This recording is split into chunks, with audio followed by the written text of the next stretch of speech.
coming up this week on the Afro Journal. Do you guys think a goal of yours should be to be happy? No. I think it results in... Excuse me?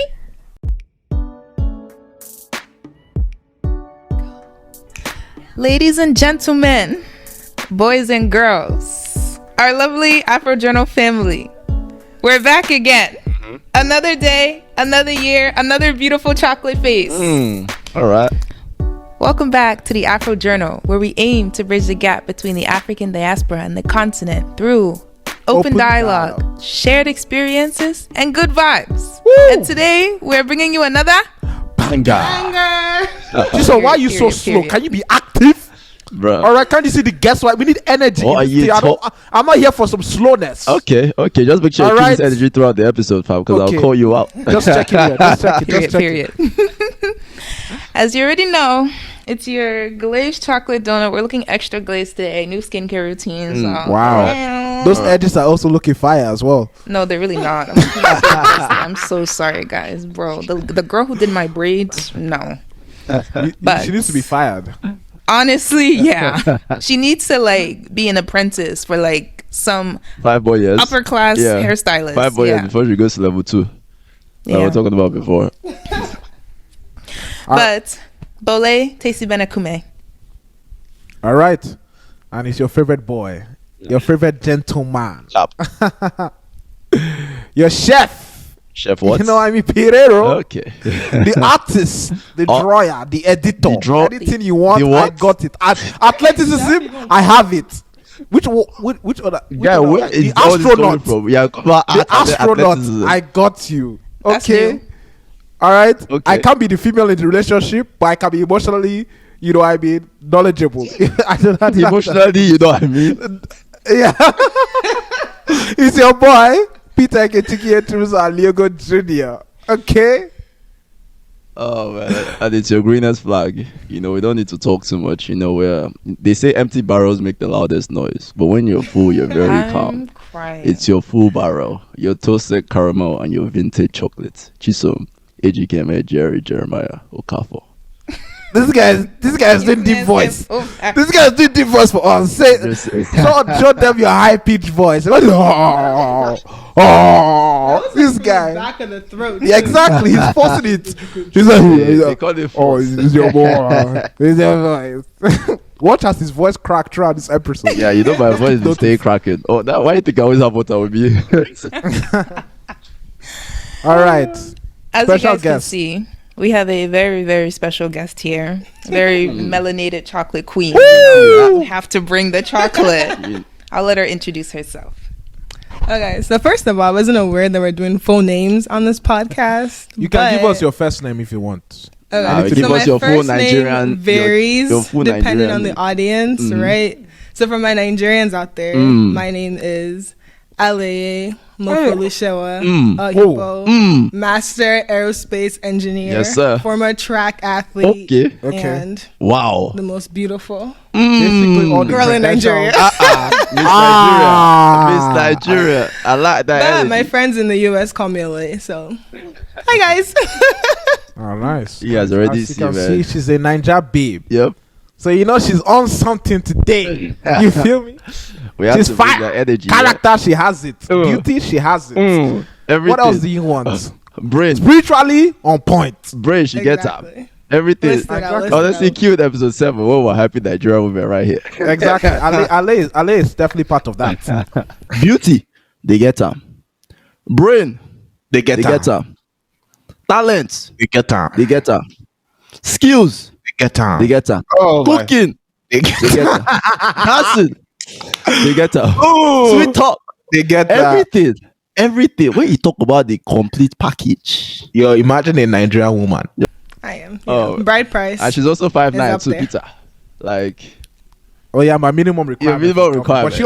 But she already has a boyfriend, so she's taking. How is your minimum requirement for 5'9" when you're 5'8"? I'm 5'9", girl. Peter, you're not 5'9". Ale, we have Peter, a video. We measured. Ale, we have a video. We literally measured. We have a vlog. We have vlog evidence. Okay, I'll post it. We'll post it. You vlog evidence with who? In Puerto Rico, when we were measuring our height, there's a video of it. Okay, so in Puerto Rico, while I was lifting in the gym, You grew shorter. When I was squatting, like the pressure of like the heavy weights I was lifting like compressed my spine. I was made me a couple inches shorter. I was so also for it to squatted as measure well. now when I'm at full length. Full length. You know, when you wake up in the morning. You know, Exactly. full length, fully stretched. Ale, that's even better. You're even taller than me. Perfect. That's my preference. That's my Wait, preference. you're into tall women? Yeah, I'm into tall women. I love the tall babes. You're trying to go for a Tom Holland and Zendaya vibe? 100%. What's like the tallest you do? So your minimum is 5'9", and what's your tallest? My tallest would be like 6'1", 6'2". How about you? You can't do 6'5"? Come on now. 6'5"? Oh my gosh. I'll literally have to get staircase to reach her. That's too tall, man. At least for the 6'2" one, I can tiptoe. That's enough. Tiptoe for is your okay. wedding, they'll just bring like a little stool for you to stand on, and you can just. That's perfectly fine. Yeah. That stool will be the money I have. Simple and short. Stand on your money. Just little things right there. Just my chicken change. You know what I mean? Pocket money right there. That would actually look really sick if you just like made a stool from $100 bills. Wow. And like you're marrying a tall girl. Honestly, the internet to go wild. If you do that for your wedding, I want credit. Okay. Actually, yeah, that's your source. That's your source. Oh Lord, but hey, you guys already see Aleye bringing the energy. Our friend from school, the homie from day one. Remember one of my first friends when I came to America. So hey, I think this is about to be a dope episode. And we're talking about what we're talking about today, guys. Happiness. You know, like you know what they say, if I broke, not my business. You know, like what is about happiness is it looks different for different people. So we're just going to break it down for different, you know, like what we think about it, how that looks, give us the African perspective in a sense for whatever that actually means.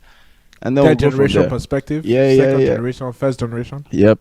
So we can start with, how do you guys define happiness? I think that's the basics. Then we get into the meat of the topic, because there's so much we can talk about with happiness, with how people view happiness, people chasing it, how it affects people, like in the industry, things like that. So there's so much we can get into with happiness. But what do you guys define as happiness? Do you want the scientific or the philosophical? Give us both. We want Webster's dictionary. All right. Say that one first. I want Olatunde's dictionary. Webster sounds like a white man. You feel me? I beg, please read the English. Peter, I thought you were giving us definition. No, I'm waiting for them to give the dictionary definition first. Who is them? GRE, fam. But they talk in the mic, fam. Wait. Are you guys... Mr. GRE, you got it. You guys should chill on that. Okay. All right. I'm winging this, by the way, so you guys don't crucify me. This guy's about to bag. All right. So I believe that one of the scientific definitions of happiness, or what happy, is a chemical reaction that releases dopamine to the brain that gives you some sort of excitement based on an external reaction to something. Okay. Philosophical. But that was the philosophical one? No, that was the scientific. Okay, I was about to be like, bro. that was the scientific definition. Okay. All right. The philosophical. Happiness is just anything that gives you pleasure. The voice change. You know what I mean? Repeat that. Happiness is just anything that can give you pleasure for a temporary period of time. So happiness is temporary. Yes. Yeah, I was about to say it can be permanent. You think it can? I think it could. Okay. It might be very unique situations, but all right, Bole, define happiness then. Bole, define happinance. Then we'll get into what we think about the permanence or the temporary. About English. Temporariness. I don't know. Even you, Bole, you're struggling. I'll never attempt, but it's okay. My definition of happiness is a feeling of satisfaction. I'm helping you. Satisfaction, you know.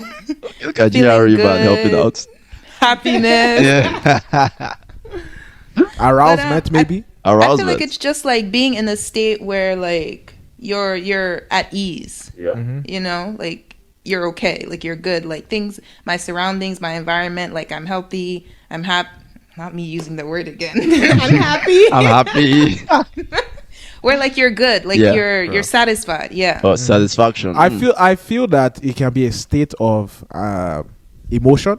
Like happiness can be a state of emotion, or it can be a general consensus of a life or a lifestyle. You know what I mean? I'm living my happy life. you know what, I'm feeling extremely happy because I won a game of FIFA. Like those are two different types of happiness, so we have to break that down if you want to really talk about. So you think happiness can be emotional and also just not emotional?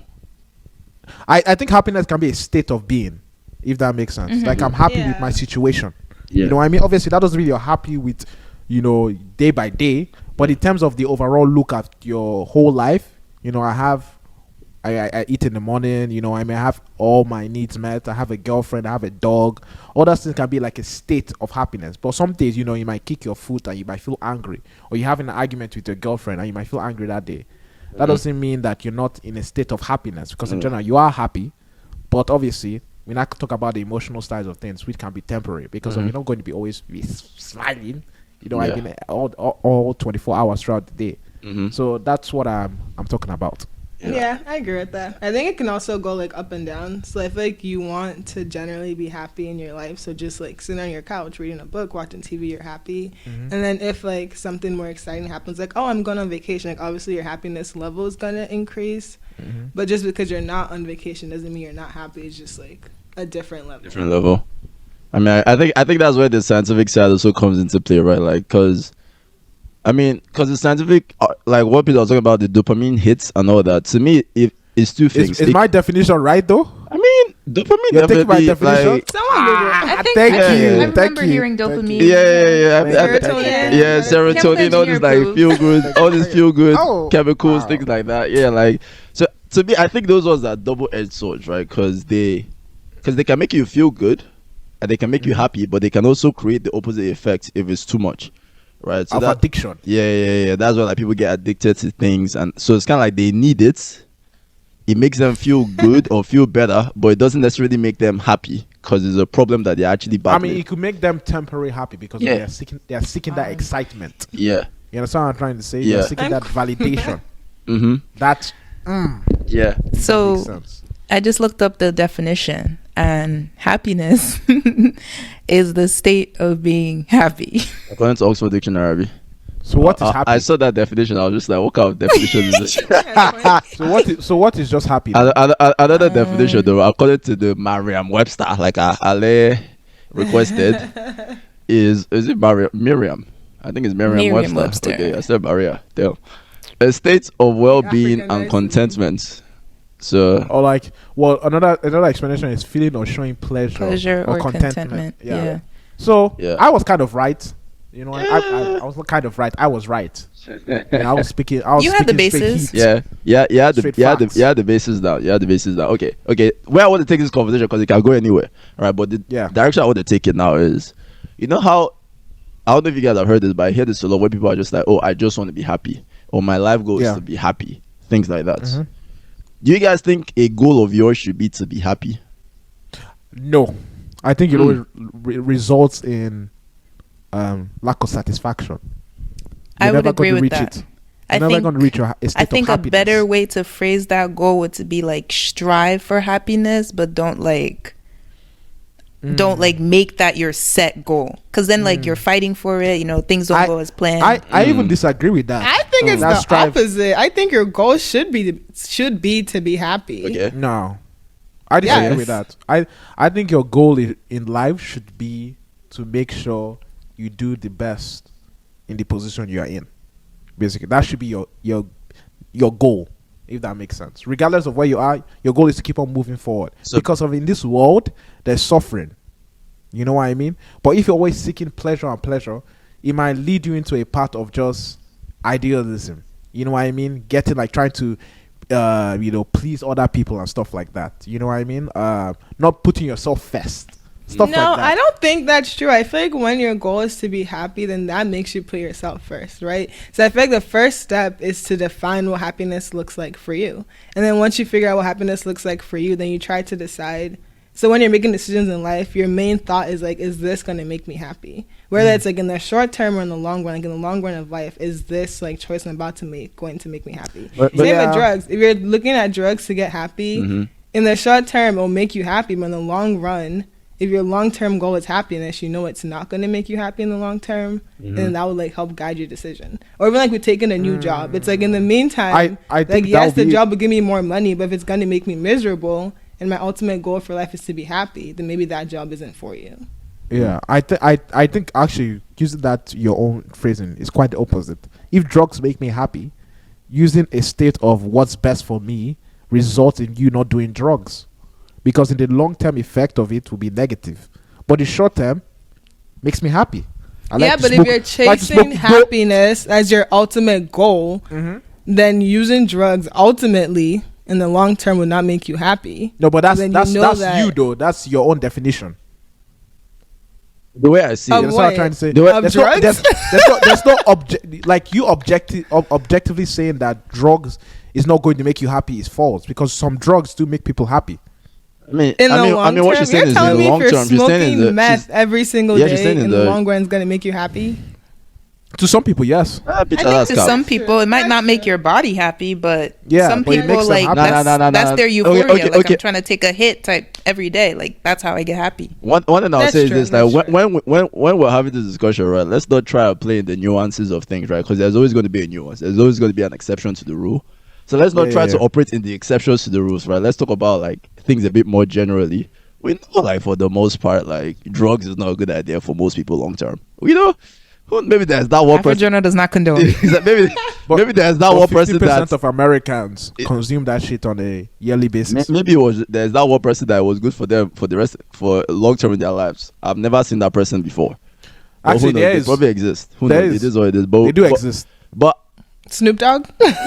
No, not Snoop Dogg. No, for people who suffer from what do you call it? Seizures, like cannabis.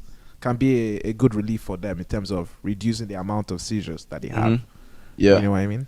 I mean, obviously, there's some good sides to drugs, but that's not the conversation right now, right? The conversation is going to be focused more on happiness, right? Bole said it shouldn't be a goal, but it's just something you strive for. To me, that kind of sounds like a goal to me. Aleye says same thing, kind of. Aleye says it should actually be like a main focus in your life. Peter is like, nah, it shouldn't be a main focus in your life. So.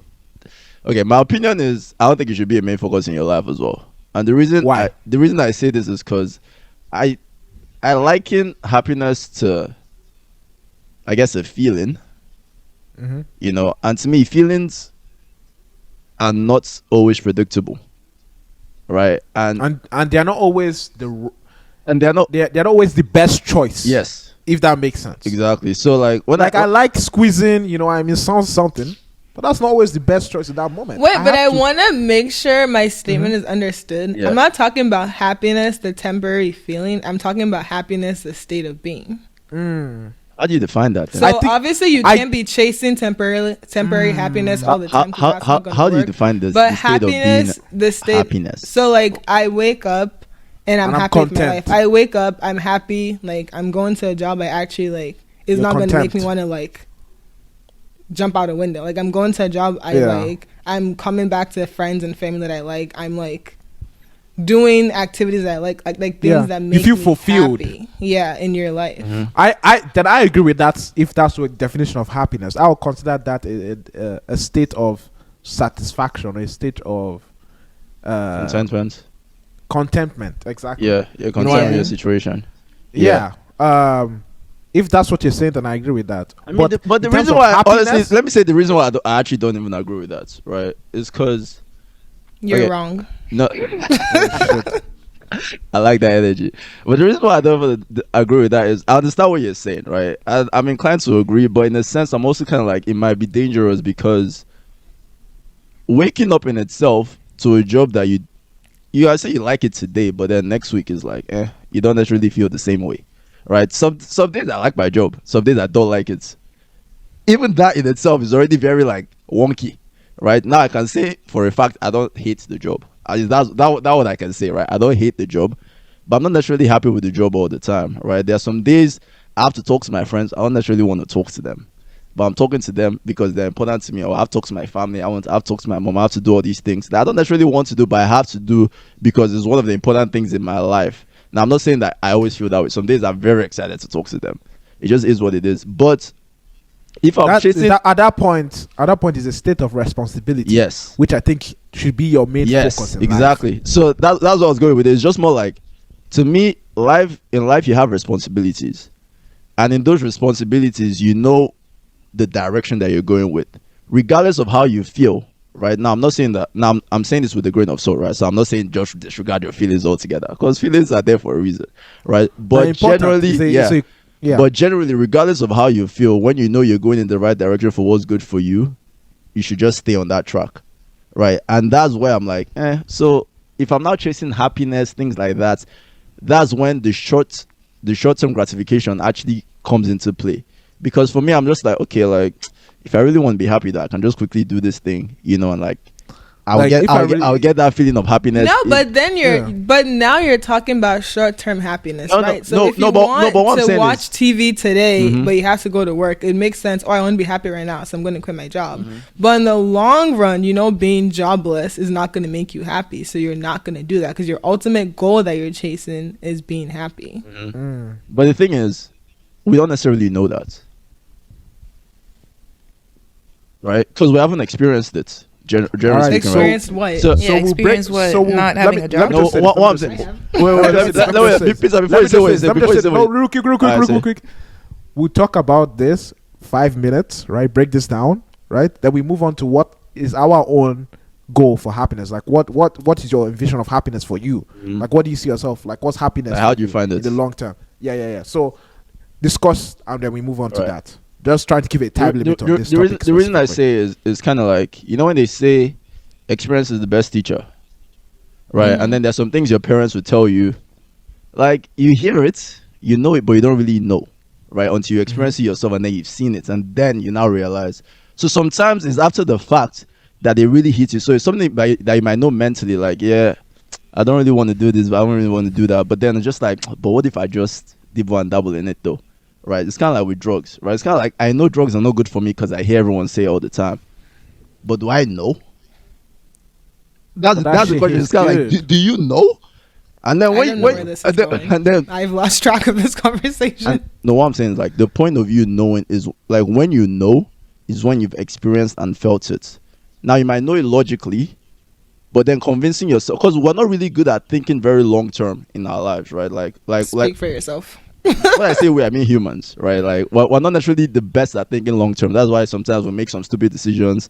It is what it is, or then we say some things that we regret saying. It's just like you have a feeling, you say that thing, right? If we always thought long term, we would always make the best decision for ourselves. But the thing is, we don't even know what our long term is going to be like. We don't even know what is best for us in the long term all the time, right? That's why we're navigating the world to kind of figure out. That's why you try this job, you try this job, you try that job. It is what it is. You're trying to figure that out. If you're chasing happiness all the time, the moment you don't feel happy in that moment, you crash. That's what I'm saying. Like at that point, it's kind of like, how do you know that this is a temporary thing? You don't know. You don't know. No one can predict. What are you? Future. I'm so confused. I'm so confused with what she's saying as well, because that's not Bole's. That's not Aleye's. Definition I'll say of this. Happiness. Ali's definition of happiness, but Chisom, you're still talking about the short-term happiness of gratification. Yeah, because that's why that wishy-washy thing is still short-term. The reason why I said that, let me bring it all back together, right? The reason why I said that, was because honestly, Aleye was talking about the long-term versus the short-term, right? So if you know that this is going to be good for you in the long term, you make that decision to be happy ultimately. What I said was, how do you even know what's good for you in the long term? My argument was you don't necessarily know, right? Okay, I agree with you. Then I agree. I agree. And that's why I brought up the parent thing, right? It's kind of like your parents are like, oh, make sure you're home by 7 p.m.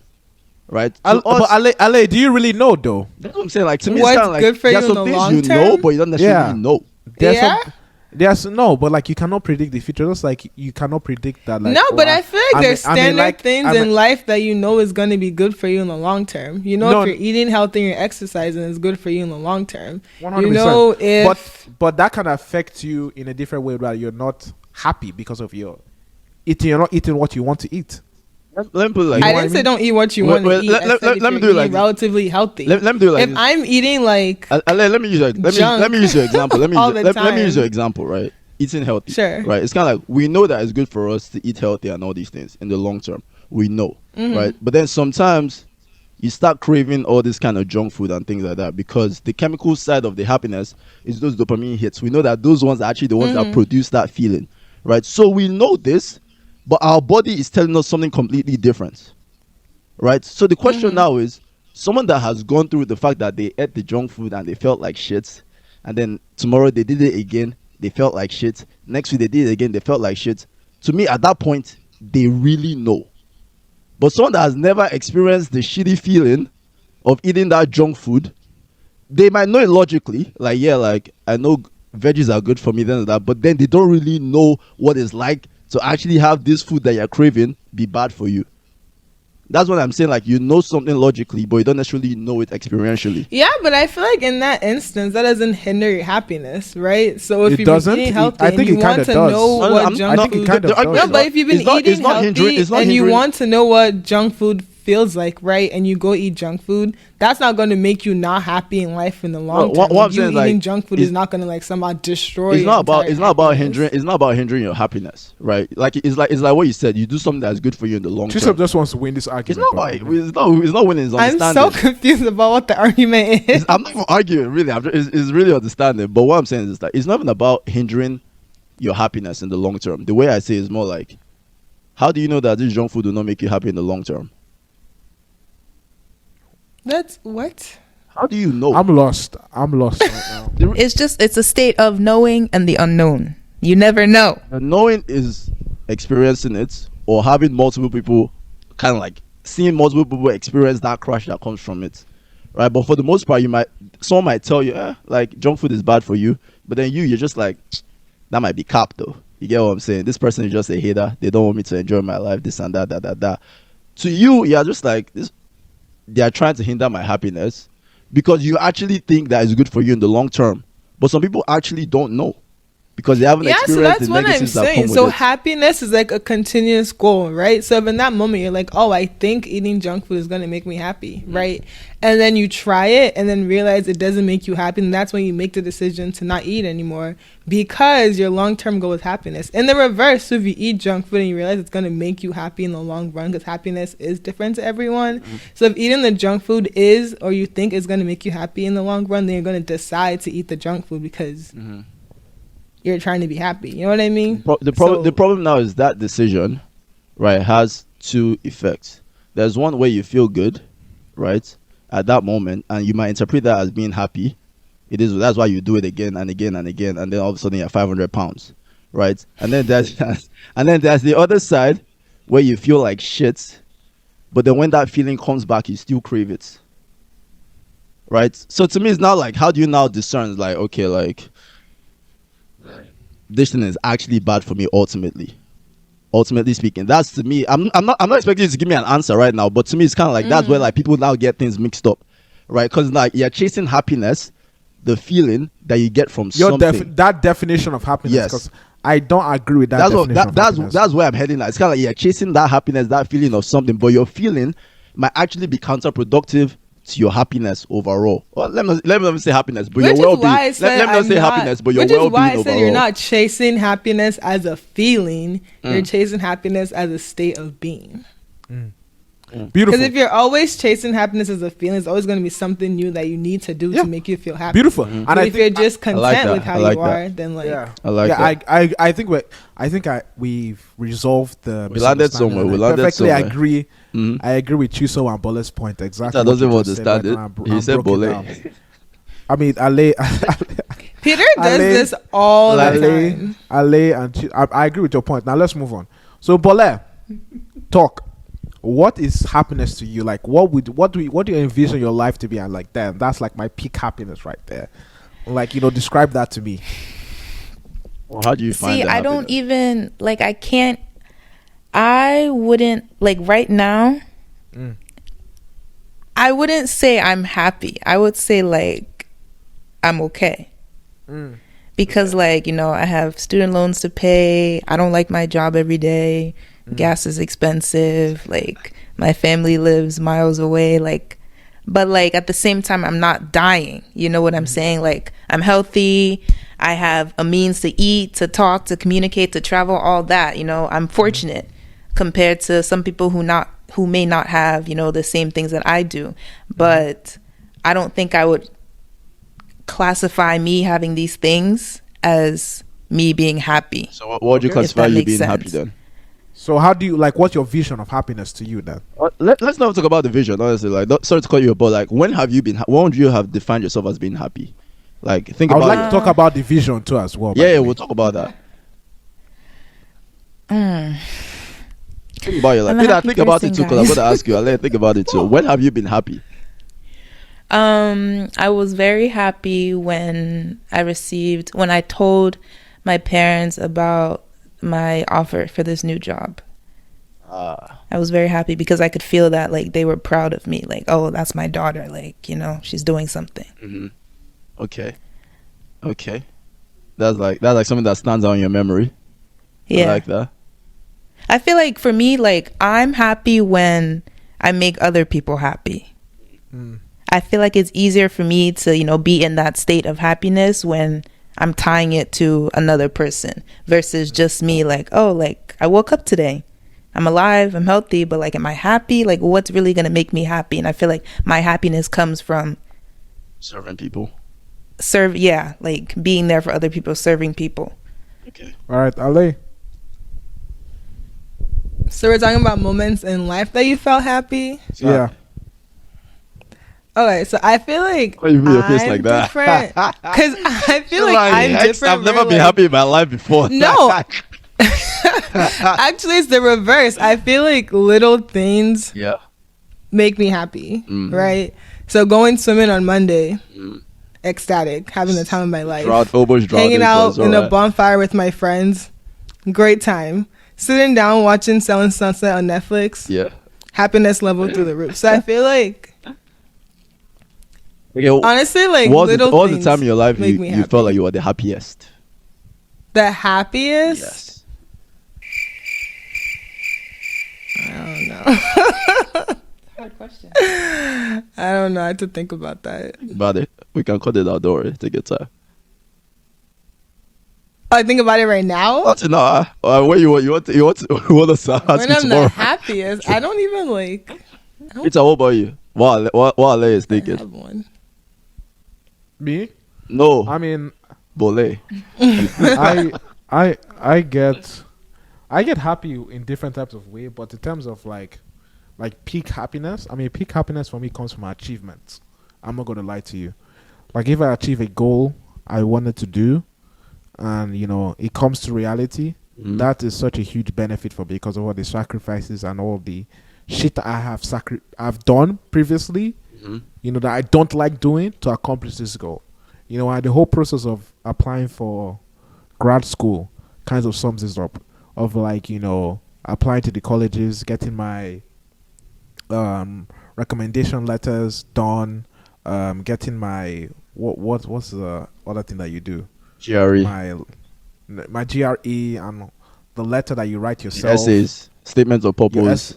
Statement of purpose. That shit. I don't like doing all that crap. None of it. I don't like doing it. You can see from his face. Who wants to be studying mathematics?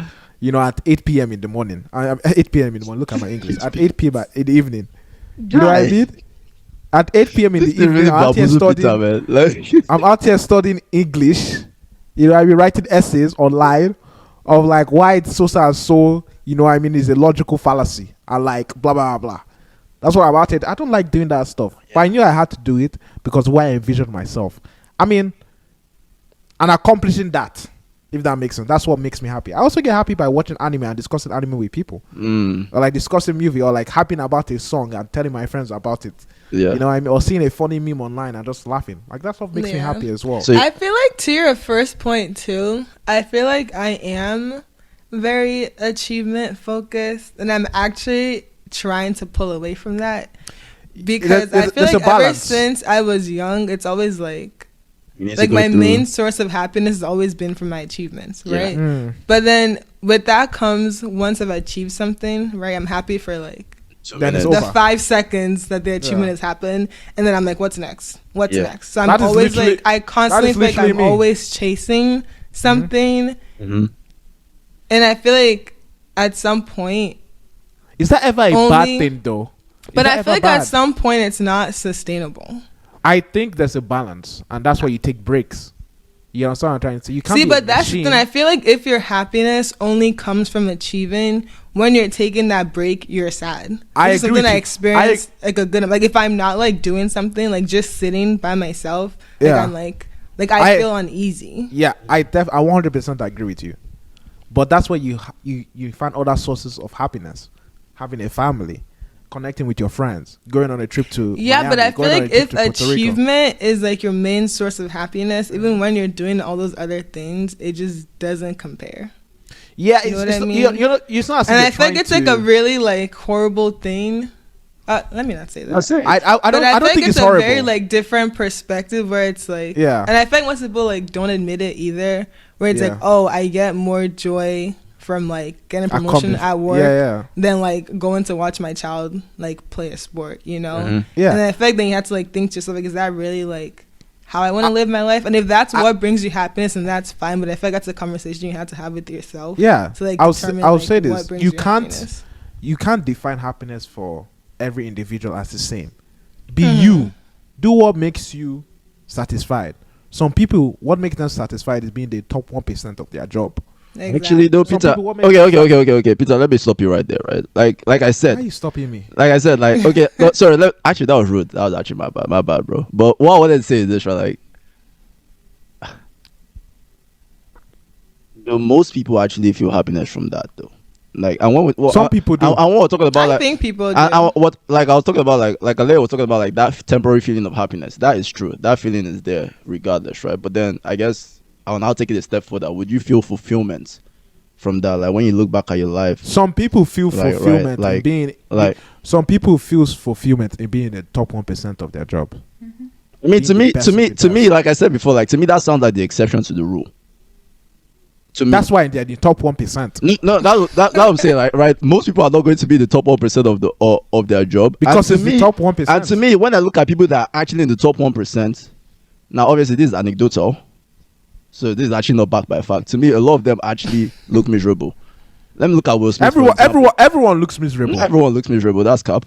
You know, if you're saying a good thing. No, yeah, but everyone saying the top. No, what I'm saying, I disagree with that mentality. It's not mentality. What I'm saying is, I said this is an anecdotal experience, right?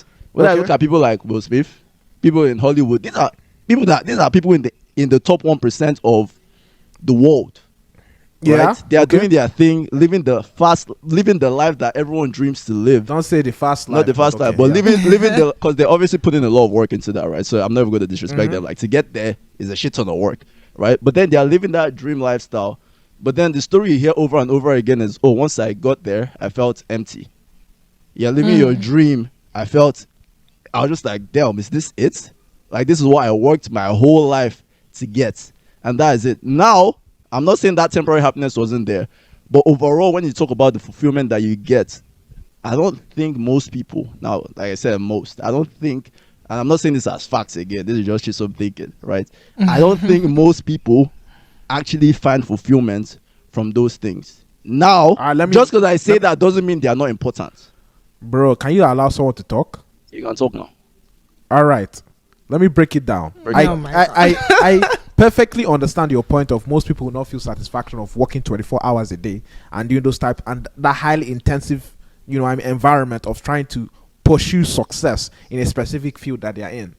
I agree with that. But you have to understand, if you don't like what you're doing, there's no way of that for you to be in the top 1%. Because of all the people that are in that position, love to be in that position. Really?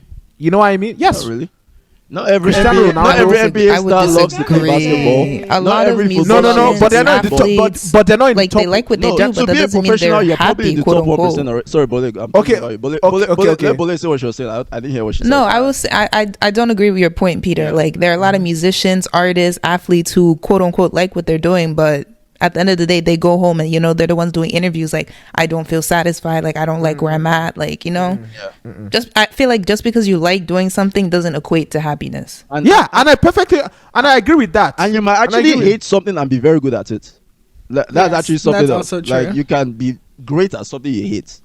Like, that's very possible as well. That's why I'm saying I don't think that when it comes to things like, okay, let me put it like this. Your work is very important. So I'm not even trying to diminish the work that you do, right? But I think if your work comes at the expense of other parts of your life, like friends, family. Like what? Give me those. Okay. Like friends, family. Like your children. Like things that are actually important, like the quote unquote simple things in life. If that thing that you view as important. I mean, I said the quote unquote simple things in life, right? I think most people want family. Most people. There are a few people that actually don't. It's fine. I'm talking about general, right? Most people want family. Most people want friends. Most people want people that actually love them. Most people want people that care about them. Most people want people that like them. Yeah, sure. That's what I'm saying. So if you're chasing something and it comes at the expense of those, right? You might be the 1%. You might get to the top of the top, right? Mm-hmm. But at the end of the day, I don't think when you look back at your life, you're going to be very happy with what you did with your time. I still think it depends on that person's choice and sacrifice and what they're willing to do. It's very I'm not going to make a broad statement of the top one. I think the top 1%, what they are doing, most of them like doing what they are doing. I like how Peter just said he's not going to make a broad statement and then made a broad statement. Like, no. I like what I'm trying to. Yeah, true. But he made the assumption that most people who are in the top 1% of any job, who are at that high point of like excess work, don't like what they're doing. Or I didn't say they didn't like what they're doing. I said I would say most of them. I would say most of them enjoy being in that state. And that sacrifice of the family and stuff is what gives them happiness. And that's why they're doing that. What? Bro, what are you talking about, man? You know what I mean? The people who don't like doing that don't make it to the top 1%. That's what I think. I don't think that's true, but at the same time. Wait, just to make sure I heard that correctly. So you said people who sacrifice their family, like to be their the family. I was very happy with that. Stop it.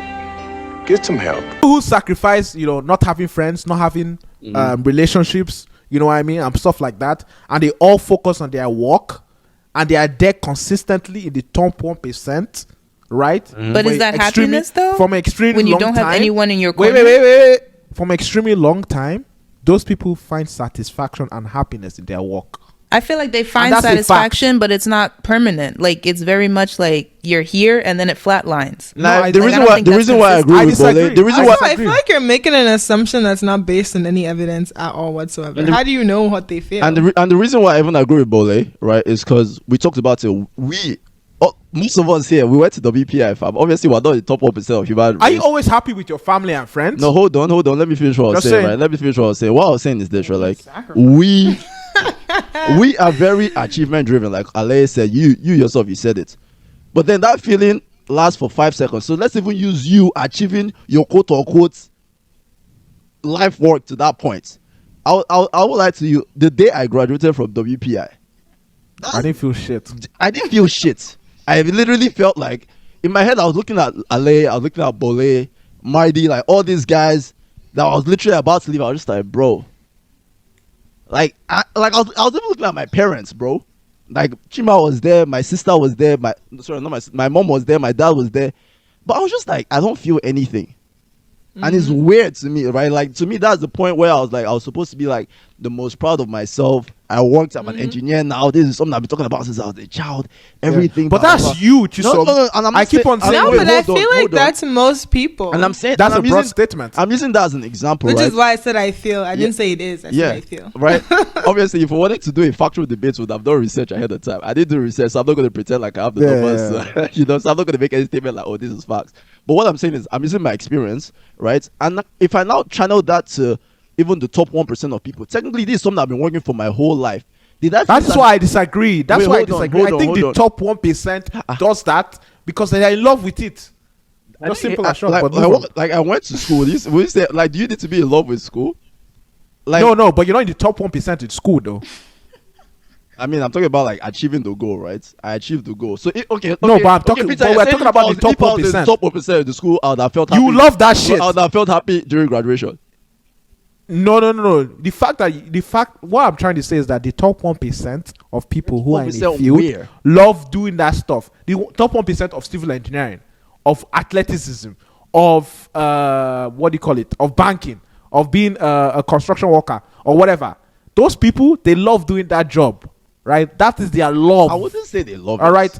But do they love it because they love it, or do they love it because they're good at it? No, they love it because they love it. You know, you can be good at something. Peter, how do you know? That's my assumption. That's based on my experience. That's based on what I know. Wait, hold on. Peter, let's use you as an example, right? Yes. So you're saying the top 1%. The reason they got to the top 1% is because they love it. Yes, they are willing to sacrifice everything. The reason why I disagree, right, is because there are people that love something that never make it to the top 1%. So love, that's what I'm saying. So love is not necessarily the reason you get there. No. But there's a requirement. Love is a requirement. You can love something. Love is not. You can love soccer. Wait, let me finish. You can love soccer, but you cannot be good enough to make, a scout or whatever. That's what I'm saying. Love is not. You cannot hate soccer. Love is not a requirement. You cannot hate soccer and become one of the top players. That's not true. Yes, that you can. Is not true. Yes, that you can. Is impossible. Yes, you can. You can hate something and make it all the way to the. Bro, what are you talking to the top about? 1%? Yes. I disagree. Yes. Bro, I disagree. Yes. There's people that have made it. Like, I'm trying to think of an example. Yes. Like that guy. Like there are guys that have made it and you're just like, bro, and okay, this is about to get dark. But even people that kill themselves when they are quote unquote living the dream. Like who? They made it to the top 1%. They are doing their thing. There's like Mark Miller. But that can be different other factors. No, I'm not saying. What I'm saying is this, right? I'm not saying that the reason they kill themselves is cause whatever. I don't know why they kill themselves, so I'm not saying that. But what I'm saying is, if they found love from that thing, shouldn't that thing be? Let me say shouldn't. This is about to get very sketchy, right? Happiness. Would that thing be enough to keep them from offing themselves? But let me throw back a question at you. Do you think your family happiness can just sustain you or being happy? Yes. There are people who are happy with their family and friends, but they get depressed as shit because they feel unaccomplished in life and they kill themselves too. That's why your work is very important as well. And that's what I'm trying to say. I say that but the reason why your work where their happiness just straight up comes from their work. The reason why your work is important is not necessarily because you love it or whatever, right? It's because as human beings we want to be productive as well, right? We can't just be like, I agree. I'm talking about the top 1% in any field. That's what I'm saying. So what you want? But Peter, I feel like you're just assuming that everyone in the top 1% loves what they're happy. doing. I feel like some of them are happy. I say they love what they're doing. They find satisfaction and I don't understand the basis of you saying that. That is 100%. I don't understand the basis of you saying that. But I feel like that alone isn't enough, or just because you're satisfied in your work doesn't mean you're overall happy. I agree with you. So what are you saying? So what are you arguing about? But I said that the stuff of what those people do in the top 1%, they have a higher degree of happiness that comes from that work. For them to be in the 1%, that is 100% true. Exactly. You don't know that. Then you guys, we're all assuming here, okay? We're all calling antidotes and stuff like that. It's all assumptions. So you can't tell me I don't know that because you guys don't know anything either. But you're arguing like you know that. You keep on saying they're satisfied. Yes. I said I feel like I put in my feels in this shit. No. I'm putting my feels. I feel like this. I feel like let's not argue. Let's not argue how. They're satisfied. Let's not argue about what Peter was arguing. Right, that one is what it is. Peter, you take that one. Is between you and your God. Right? People who know what I'm talking about understand. But what? I'm thinking of five levels above. Peter, I actually don't give a shit about this argument, but where I would debunk you very simply and easily is where you said that people in the top percent love what they are doing. And I'm just like, you don't have to love it to actually get to the top 1%. I disagree. And the reason why is because there are principles in life, right? If you put in the work, generally you will get the results. It is what it is. I disagree. Right? Like, you might love something with all your heart. If you don't, let me fucking finish, fam. Okay. If you don't love what you're doing. Sorry, if you love what you're doing with all your heart and you don't put in the work, you're not going to make it anywhere, right? Okay. If you hate something with a passion and you put in the work, you will probably get there. Now, you won't be in the top 1% though. You won't be in the top 1% though. I need to know what your criteria that's what I'm saying. I don't understand how you know you will get there. Because to me, there's a limit to what you can do when you hate something. All right, it becomes traumatic. There's no sustainable level in that shit. This is where Peter starts making his own assumptions about psychology that he knows nothing about. He has never been to therapy. He has never done any of this shit. So that was saying, like, Peter started talking about trauma. Do you even know the meaning of trauma? Like, I never talked about trauma. I never talked about. No, you're about to say it becomes traumatic. I'm like, do you even know the meaning of trauma? Let's not talk like you know what you're talking about, fam. It is some big brain shit I'm doing right here. Okay, to me, my belief is that the people in the top 1% of any field have a high satisfaction of doing that job. Because nowadays with the responsibilities of freedom and stuff, you can do whatever the fuck you want in your life. if you're doing something you hate constantly and you're in the top 1%, that's basically an anomaly. Anyway, an extreme anomaly. This power in the fact of you're even a 1% makes it even like a 0.00% chance, and that's not most of them. So, most of the people who are in that top 1% love that shit. And the top 1%ers know what I'm talking about. They know what I'm talking about. I see why bullies usually quiet. That's what I'm saying. Like for us to actually move on from this, Peter, all you're saying is for you to get to the top 1%, you have is a requirement for you to love what you're doing. Is that what you're saying? Yes. Okay. Yes. Cool. Okay. Cool. That's what Peter said. Me, I'm saying I disagree. Aleye, what do you think? Okay.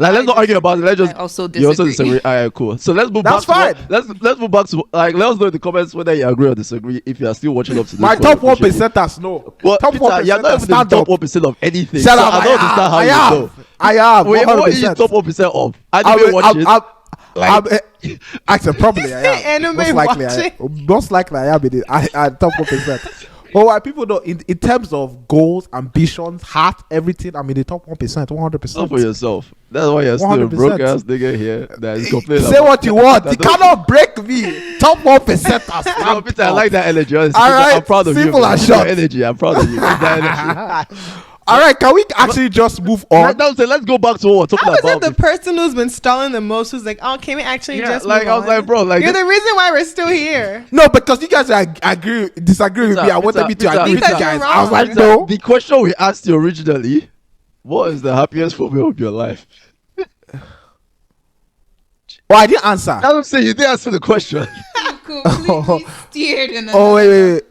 Okay, let me answer the question. Jesus. The happiest moment in my life? You say you are the happiest. Actually, think about it. Like, take time to think about it, because I think this will actually inform a lot of what we think about happiness, right?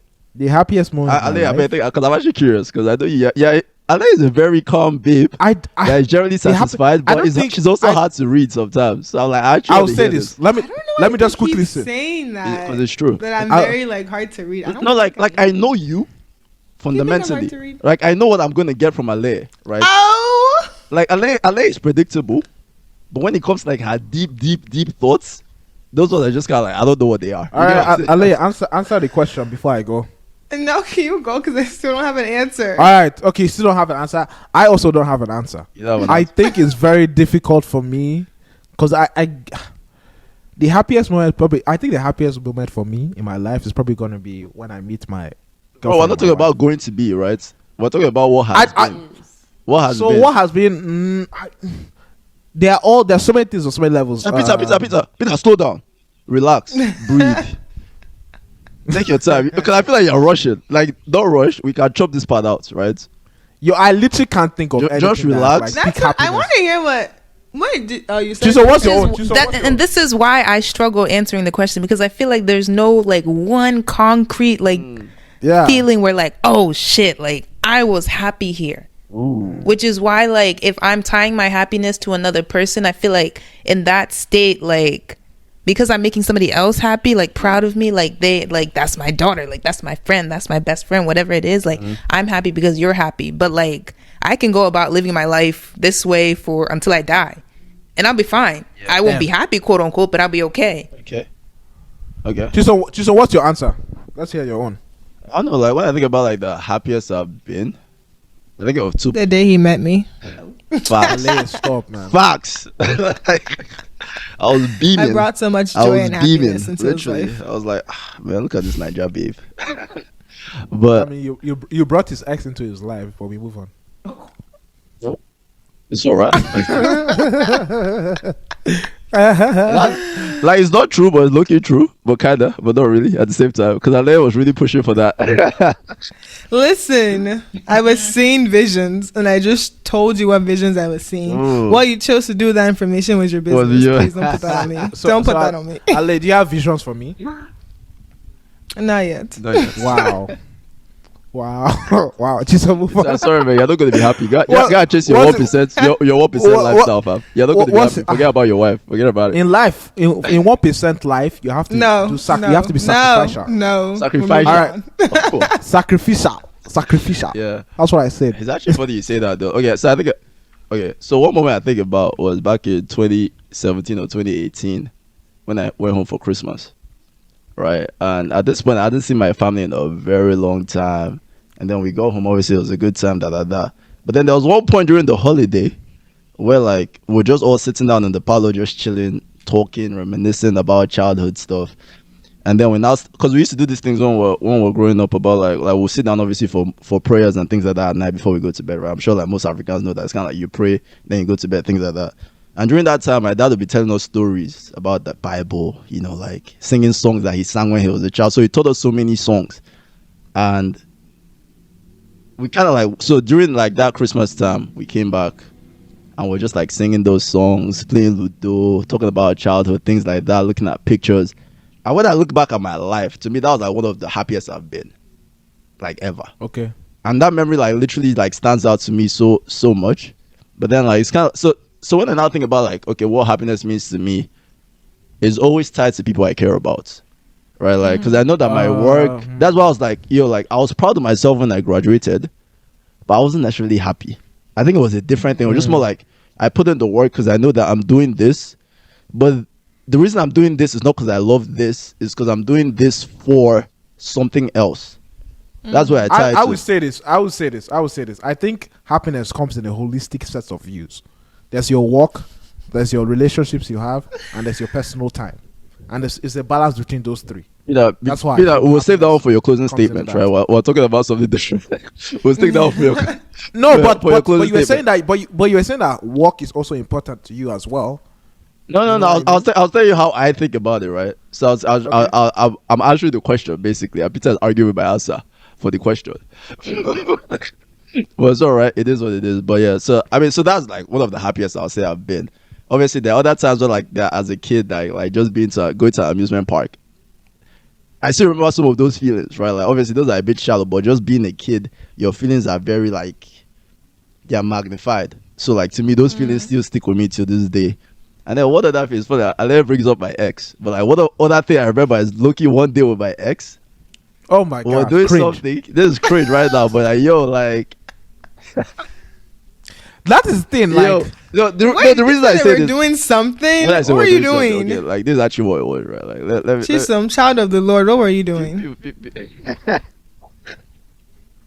Okay, there's something we were doing was this, right? For all you, all you PG-13 people. Okay. Nah, I'm joking. So what we actually did, we took a road trip. That's what it was. We took a road trip, and to me, I don't know why it was so significant, because it was at the point that she bought her first car.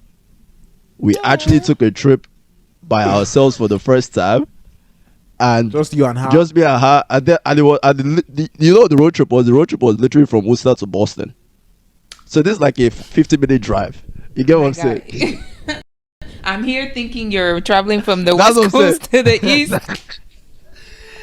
But that's a drive. That is not a road trip. But to me, in my head, the way I thought about it is how like, you got a road trip in the same state? But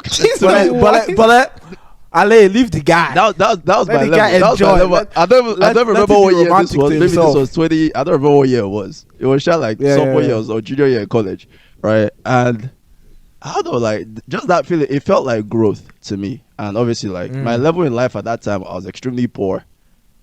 I was always talking about like the future and like things we were going to do. So even just achieving all these little things to me with someone that you actually care about felt like growth. They felt like I was going. So just like, bro, you're on the right track. So it's not necessarily the thing itself, but just what that thing signified to me. And I was like, yeah. All right, beautiful. That thing felt, felt lovely. Peter, I'm not going to let you do that, fam. Wait, but then I feel like you didn't give one moment, though, right? You named multiple moments. Yeah. No, but that was a moment. Which is why I feel like you can't just have, like I feel like I don't have one moment where I was like this is it.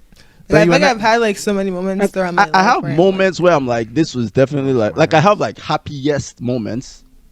Like, no, I'm not saying, when I say happiest, I don't mean like obviously other moments is more significant than the other, but just more like this is like a top tier, right? And I can give some moments with that, right? But then like the other levels are just like me watching a show. I won't say that's the happiest in life, but I'm happy, obviously. You get what I'm saying? Me playing FIFA. I won't say I was the happiest when I was playing FIFA, but I was pretty happy. See, then that's a different question than what you asked me. You asked me for one moment in my life where I was like, this is it. This is the peak happiest. I mean, to me, okay, give me some moments that you think was like close to your peak happiness. but not Close necessarily to the peak peak. Yeah, happiness? close to peak. Okay. That's kind of asking her the same question. Yeah, it's literally the same question, but she wants it framed differently, I guess. No, but I thought you were asking for like one specific one, because then for me it makes like. Oh yeah, or all the other ones less significant. No, I'm not saying one. It's just more like give me like a moment that was very significant. Like yo, like this is like right. I'm pretty sure you said one. Yeah, he said one. He said the happy. Oh, if I said one, that was my bad. See, I listen for words. I follow instructions. Unlike you, who in my head, I'm just like, moments. I mean, I say the word, but obviously, like, make it your own, yeah. Yeah. Okay. I think one of them was. Let me set the scene. Right. Senior year of college. Uh-oh. And we all graduated, and obviously, like, COVID hit, right? Ooh. So then my boyfriend moved back to Maryland, and then I was living in Massachusetts. And we had been doing long distance for 11 months, almost close to a year. And then that moment he finally got vaccinated and could come to Massachusetts, and then picking him up from the airport and then just like getting to see him, definitely like one of the top 10. I'm about to start crying.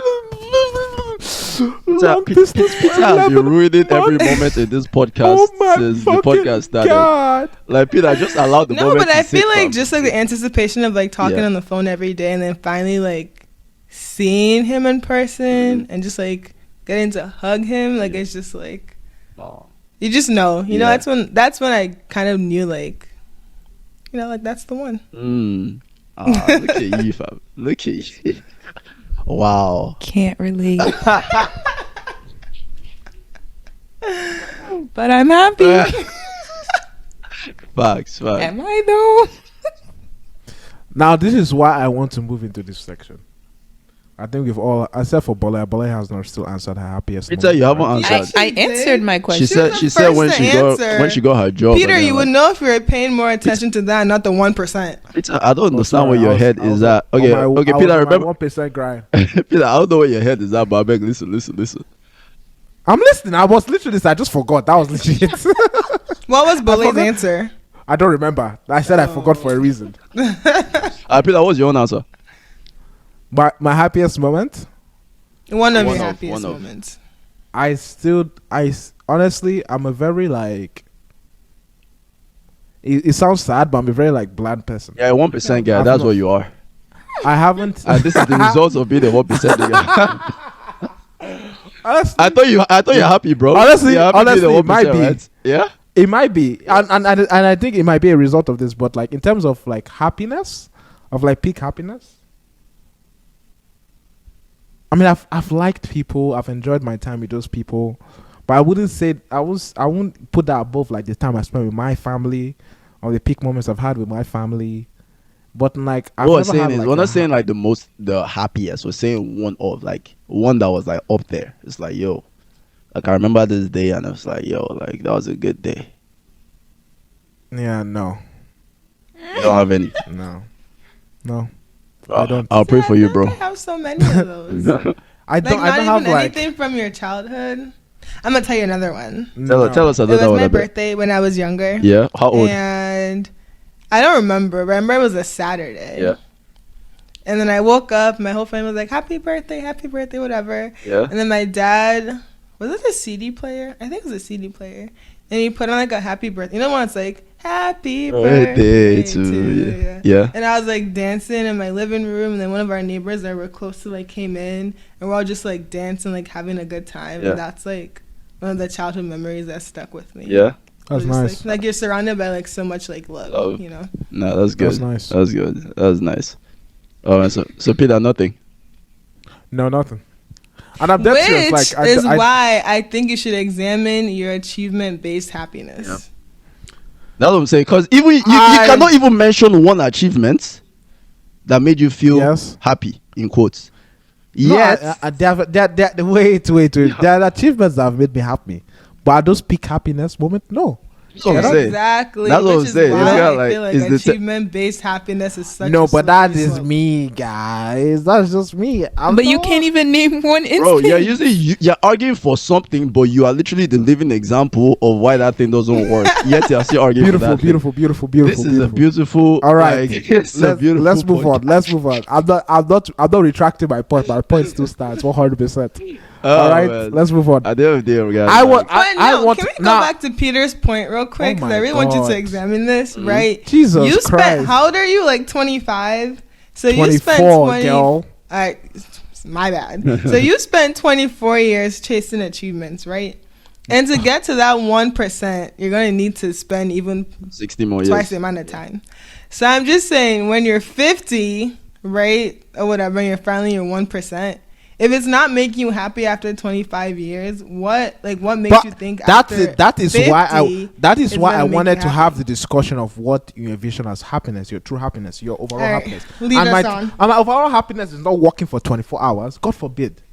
My That's 1% work, fam. Come on now. Nigga, shut the fuck up, okay? Nigga, you just said Peter that. is arguing against them for himself at the same yourself. time.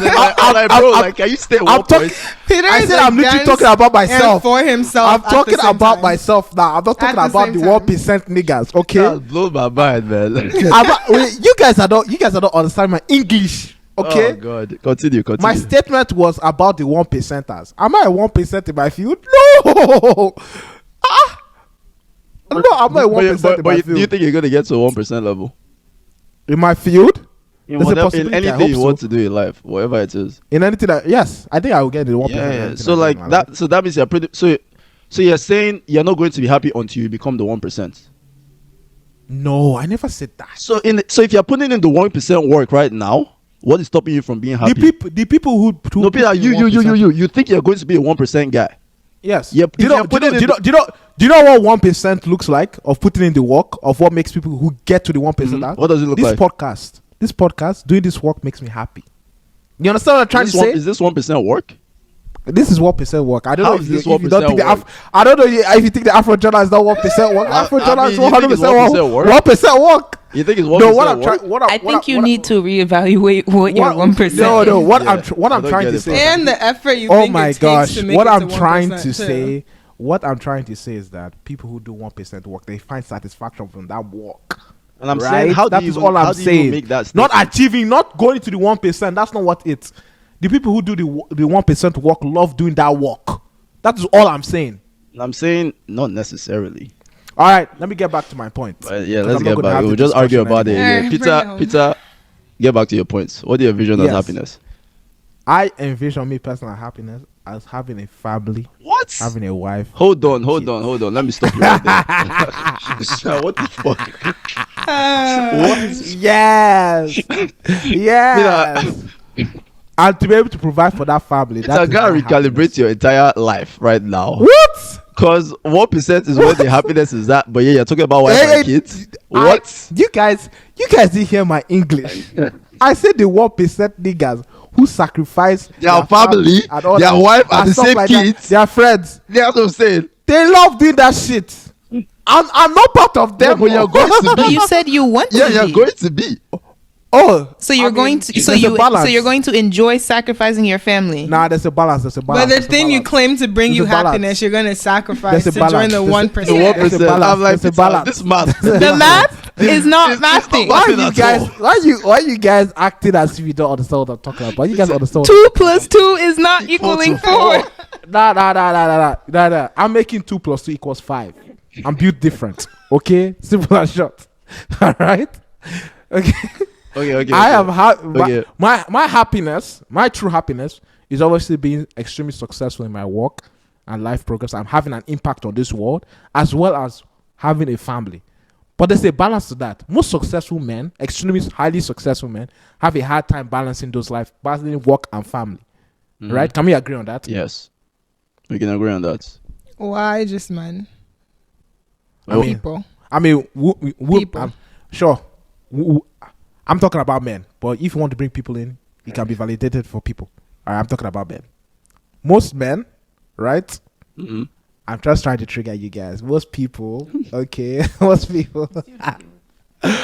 people, okay, who are in the top 1%, regardless of women or men, have a hard time balancing family and Yes, work. I agree with that. All right. Yes. And I'm saying that I would love both of them, but you have a limited amount of time in 24 hours, and on this earth too as well. Mm-hmm. But I want to also be extremely successful in my work, but but also have a family, and it's finding that balance and that sacrifice, and that's what I'm saying. So your vision, my happiness comes from doing both.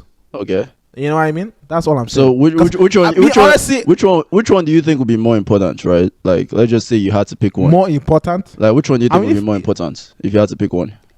If I had to pick one? Yes. But I think they're both important. They're both important. That's why I said more.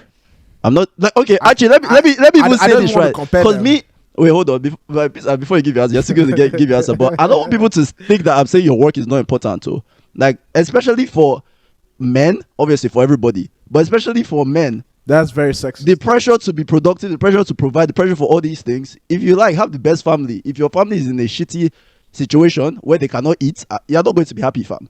You get what I'm saying? So like, it is what it is, right? Your work is still very important, but what I'm saying is there are more important things than work. That's really all I'm trying to say. But Peter, give your answer. I think it's a balance. I think it's what your priorities are. I said which one would be more important. I didn't say give us balance or non-balance. I think your work gives you the foundation to have a happy family. Because if you're not working, if you're not having a response, especially as a man, if you're not providing, it is highly. It causes a lot of problems. So which one is more important? I think they are both important. I think they work both sides. They are both. So they are both important. It's like saying who is more important. Let me put it like this: you said successful people. It's kind of like that. You said successful people find it hard to balance work and family. But if you had to sacrifice one, which one would it be? I can't sacrifice one. You had to. I didn't say you should. I can't. I said I can't. It's like it's like choosing between man or woman. That? So when you say sacrifice, are you talking about like, oh, quit your job to be with your family, or is it like, oh, you're gonna miss like a deadline to go like watch? It's kind of like this, right? Like to be in the top 1% requires an extreme amount of work, right? Now I'm not saying you go broke to be with your family, right? Or like, I'm not saying that, literally, because obviously if that's not fair to the top 1%. If there's one top 1%ers that have family. You said I'm not arguing about that. I'm saying we know they have family. We're saying they find it hard to balance, right? So like when their kids grow up, they end up saying, "Oh, my dad missed all my games. My dad was never anything." To me, that is him sacrificing his family. And you have to go to the other extreme. That's what I'm saying. To him, I'm calling you out. Yeah. But the other extreme is that he had all the money in the world. Anything he wanted to buy, he could buy because his dad was making the money. But the opposite extreme of that is a broke nigga. But he had all the family. The other extreme will now be like a guy that couldn't buy anything he wanted, but his dad was present the whole time, right? That would be the other extreme. Now, it doesn't mean that his dad was dead poor. Yeah. Right? No. His dad was dead poor. He has to be dead poor. No. He has to be dead poor. He doesn't have to be dead poor. Why? It just means that's the complete opposite. No, the opposite would be he couldn't get anything he wanted. Now, it doesn't mean he doesn't have his basic needs met. I'll put it like this: your basic needs are met. That's not fair. That's not his fair quote. Why is that not fair? Honestly, if you think that's fair, that's okay. No, but why is it not fair? Because of the one is extremely rich. No. Now, I'm not saying the guy divorced his mom or anything, but I'm just saying he missed his games. He wasn't there to put him to bed. These are things, right? But obviously, I don't think that's him every now and then, right? What I'm saying is, one, you sacrifice your family more for your work, and the other one is more like you prioritize your family more. So this depends on the person. So what's your answer, Chisom? My answer is if the question ever arises between my family versus anything, it's always going to be my family first. Okay, Gucci. And the reason why is because at the end of the day, when I'm dying, if I die a poor man, I'm even going to the extreme now. If I die dead broke, dead poor, at the end of the day, I'm not going to take. We're all dying. Now I'm saying we're all going to die, right? We're not going to take our riches with me. We're not going. But what we're going to do is leave a legacy. What we're going to do is make sure that it's kind of like make sure that your legacy of brokenness. That's what I'm saying. Now depends on what you define it, right? Like my legacy might be I was a broke man. But I know that when people talk about me in my funeral, they'll talk about the good. They'll talk about, oh, he was present. He cared about me. He sacrificed. He worked hard. Now, if my legacy was I was a lazy man, that's obviously bad. Right? So the question is, I'm putting in the work. I sacrifice every day to make sure that my kids are all set. Right? That's why I'm like, their basic needs are met. Right? But I didn't have the money to take them on vacation every year. Or I didn't have the money to buy them PS5. Or iPhone 13. I still don't think that's an equal. You get what I'm saying? To me, balance of the two opposites. But But why does it have to be opposites? Why are we talking about opposites? Yeah. Because we're talking about the extremes of which one would you rather. Yeah, actually. You say pick one. No, I said if you had to sacrifice one, which one would it be? I said, and I'm just the answer is very simple. My answer was like he's not saying sacrifice in terms of quitting your job, right? Yeah. Sacrifice in terms of which one would you put more time and effort into? Yes. Pretty much. That's pretty much what it is. Obviously, the simple. You know what? It is what it is. I'm just tired of arguing. My head right now is just hot. Yeah, that's what happens when you contradict yourself and bamboozle your own self. Right? Even your own brain. Your own brain is not following your own train of thought anymore.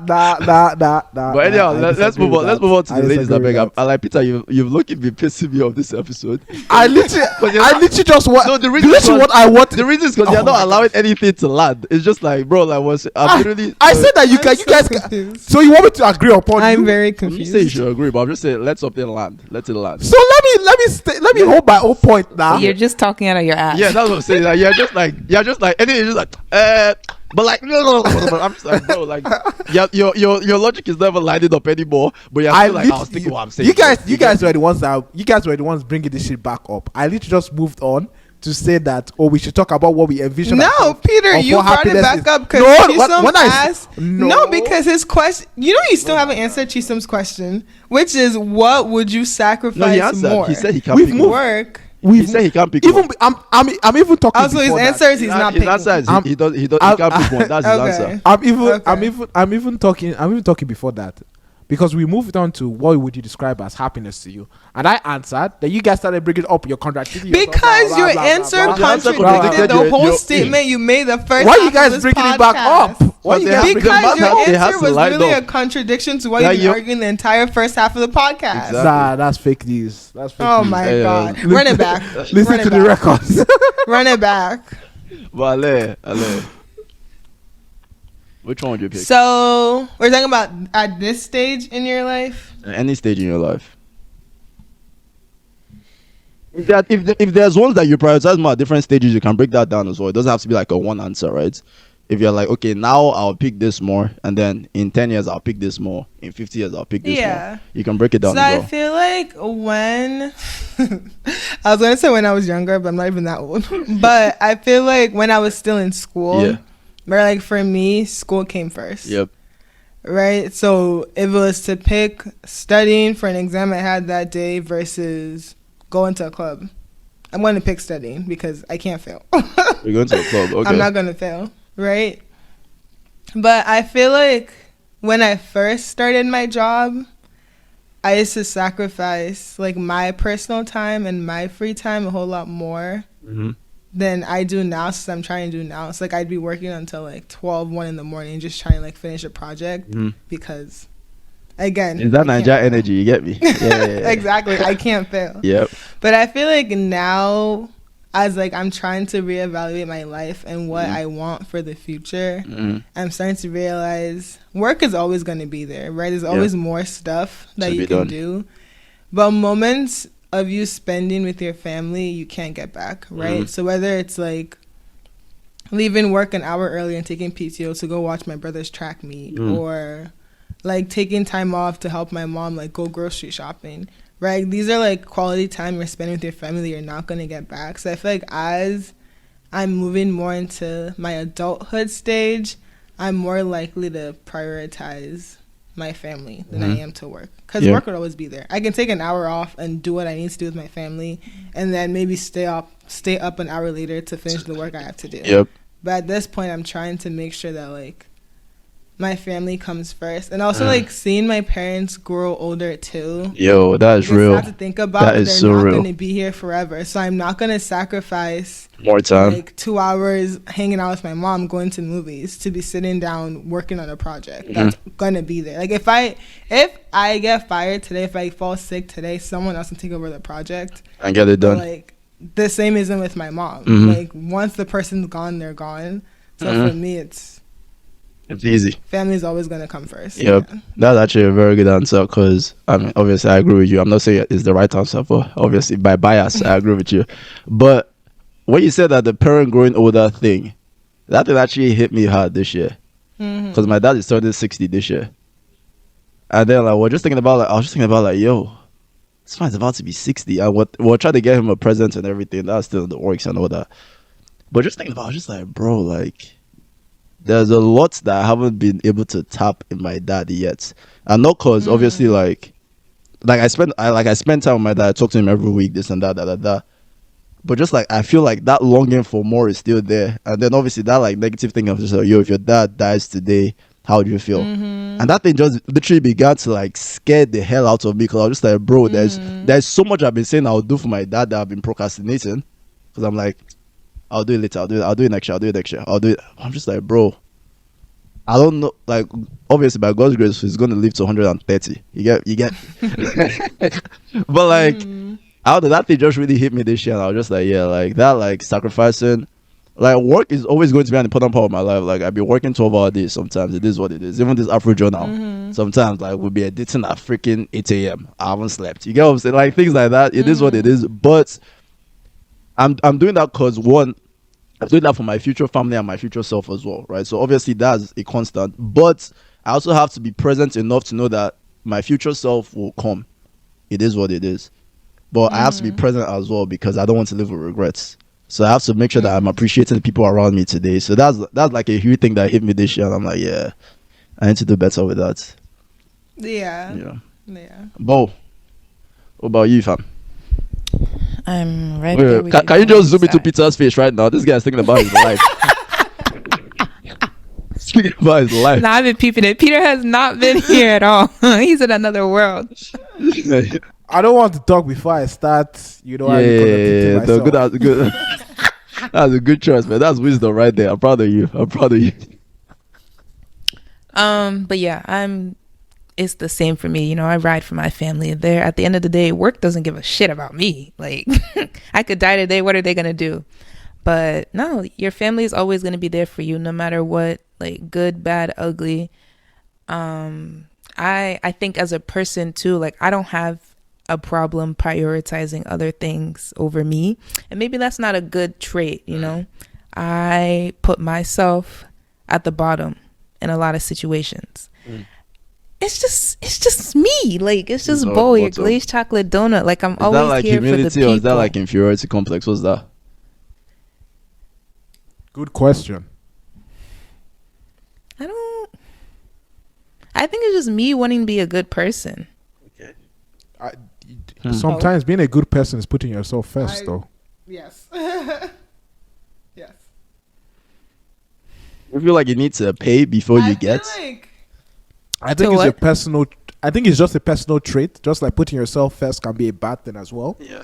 I think it's just a personal trait. There's nothing negative or bad from it. It depends on the specific choice you're making at that time. And the reason for that. But I feel like if it's a situation where you're always constantly putting yourself last, then that's not a good thing. Because you can only give so much before you need to take time to yourself. And it can build resentment. So you can give again. Yep. It can be resentment. Like Bola, like it's kind of like with the whole, with your past relationship. You know, when the nigga was not, you know, giving you back all the love that you felt he deserved, you were like, yo, like, blah, blah, blah, blah, blah. You know, you guys are having all those arguments and stuff like that. You felt somehow, right? Mm-hmm. But if you took time for yourself, I don't know how women argue. Sorry, I don't know why you men think we. You guys be wilding sometimes. I want to say y'all be the ones wilding. I feel like the theme or my theme for this podcast always goes back to Peter. I'm going to be praying for your future wife and girlfriend, because if she's trying to have a conversation with you and all you're hearing is blah, blah, blah, blah, blah, blah, blah, Peter, you have a problem. No, you need deliverance. Bole, just give your answer again, just in case we miss part of it, because I don't think we got your full answer, to be honest. Like, and the question was, oh, sorry. Do you remember the question? Which one? The work or family. And I chose family. I agree with both of you. And I said, like, at the end of the day, my family's going to be there. Work doesn't care about me. They could give two shits about me. You know, they'll replace me easily, but you're not going to replace me and my family. And then I think I mentioned something about it's very easy for me to put others above myself. Yes. You said in your past relationship, you yes. That's how we got here. Yeah. So Peter was giving an example of her past relationship. But calling me out. Because we're talking about like either like humility or inferiority complex, right? Yeah. And then Okay. But I think you didn't land though. You have to land. That inferiority complex stuff. We're talking about the inferiority complex because you like to. You put yourself last, and then Aleye was giving a point of like it's not healthy. Yes, and I agree. Like I'm very much aware that it's a trait that I have that can be very negative towards myself, but it's hard to get out of that, mentality. I don't know. I don't know. I'm weird. I don't think you're weird though, because I used to be the same way. A lot of people are like that. Yeah, I still think I might be that. Like I used to be a people pleaser, like a hard people pleaser. I'm not in the sense but that I don't even think it's people pleasing for me. I think it's just like me. People serving. I don't even know. I think it's just me. Like I think it just goes back to me before you receive. Is that what you think, or like what? No, I think. How about you let her say what she thinks instead of cutting her off? Sorry. I was trying to help. I think it's more like going back to my childhood and me being bullied and feeling like very helpless. Like, what could I do? And now, like in this state that I am right now, I always go out of my way to reach out to people, help them, and I don't. It's some trauma there. There's some trauma for there. What you experience, so you want to make sure that people don't experience the same thing. There's something along those lines. I haven't nailed it yet myself. We need to unpack that in future episodes. But I think it's rooted in some trauma. You do need to unpack that, because what do you think would happen if you picked yourself first? I'd be thinking about other people. That's wild. When you talk about other people, are you talking about your friends, family, or like people like friends, relationships? family, my coworkers? What makes them happy? That's what you be thinking? No, not even happiness. Okay, so what if I was having like a get together, but you had a horrible day at work, have like a migraine, and you really need to. Oh, I would definitely go to the get together. But what do you think would happen if you just said, "Oh, I can't make it"? I'd feel shitty. Really? I wouldn't feel shitty at all. That's wild. Why? That's wild. Feel shitty? We need our own podcast, therapy session. Yeah. I'd feel bad. Like I would feel bad. Like there's literally no explanation to it. It would it's just it's just an emotion, just like I'm an emotional person. I mean, like for me, I kind of relate to that in the sense that like it's easy for me to like I do things like okay, like, I might not call you, I might not text you, because to me it's important, but it's not that important, right? But if you invite me to your wedding and I can't make it, I'll feel terrible. You get what I'm saying? That's a whole different thing. Wedding versus people are coming over. That's what I'm saying, right? That's what I'm saying. Like it's more like there are things that I prioritize generally. So like in general, I'm comfortable being the shitty guy that's the bad friend in quotes. But for like things I don't even consider if actually let me tie it back to what. Like when you asked the question of like what happiness is to me, like what makes me happy, and how I said making other people proud or like evoking a feeling toward like a good feeling from other for people. them. Yeah. So it's like I'm sacrificing my own happiness to make other people happy. And that makes you happy? Wow. That map is also like, It's like I feel like that's also not even sustainable. It's not sustainable at all, and I'm very much aware of that. Yeah. Yep. We're gonna talk after this. Honestly, we can make that like a future episode. But you know what? Let's make that a future episode. Because I think that's like Bolin's cup of tea right there. That would be an episode Bolin like. So we can make that a future episode for sure. Don't unpack it. Why I think it was right, like as a therapist, certified therapist. But what I think it was is you genuinely believed what you were saying at the time. But remember what I said to you in that episode that we shot when you and Bole were here. I was like, you need to find what you truly believe, because I think you believe a lot of things in life that you don't truly believe. And, 100%. And that's when we had the argument about like, you were like, oh, I'll sacrifice my kids for my work. Remember when you said that? And I keep bringing that up as an example because it's something that you remember. But in your head, you're just like, well, but what truly makes me happy is my family and my kids. So I'm like, well, why would you not sacrifice your kids for your work for the greater good of Nigeria if what is most, let me not say happy, but like what is most important, what you said was the legacy you leave behind, which is your kids. So I'm saying, bro, like sometimes I think you need to sit down, because I think you're very creative and your brain be running, right? But you need to sit down and actually think about things. Like you're good at No, let me just say this. And when you wing things, sometimes you wing it and now wing. Let me just say this. Whoa. Think before you speak. Let me just say this.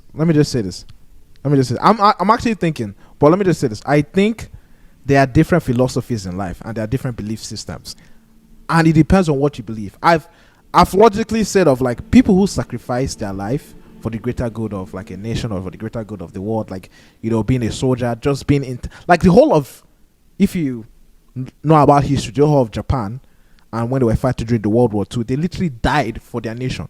Kamikaze, that shit. You can say they died for their kids too.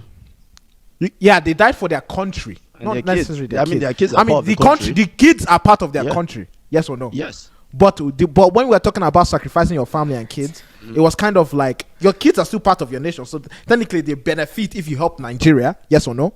But in terms of like the intimacy of your family, those are two different things that we're talking about, right? Yes. And that's what I'm trying to say. Those people who were doing all those wild shit for Japan in the name of Japan, yes, they were doing it for their kids, but in general terms, it's for their country. I mean, dying in a war is not beneficial to their family, or their, you know, you're leaving your wife, you're leaving your kids.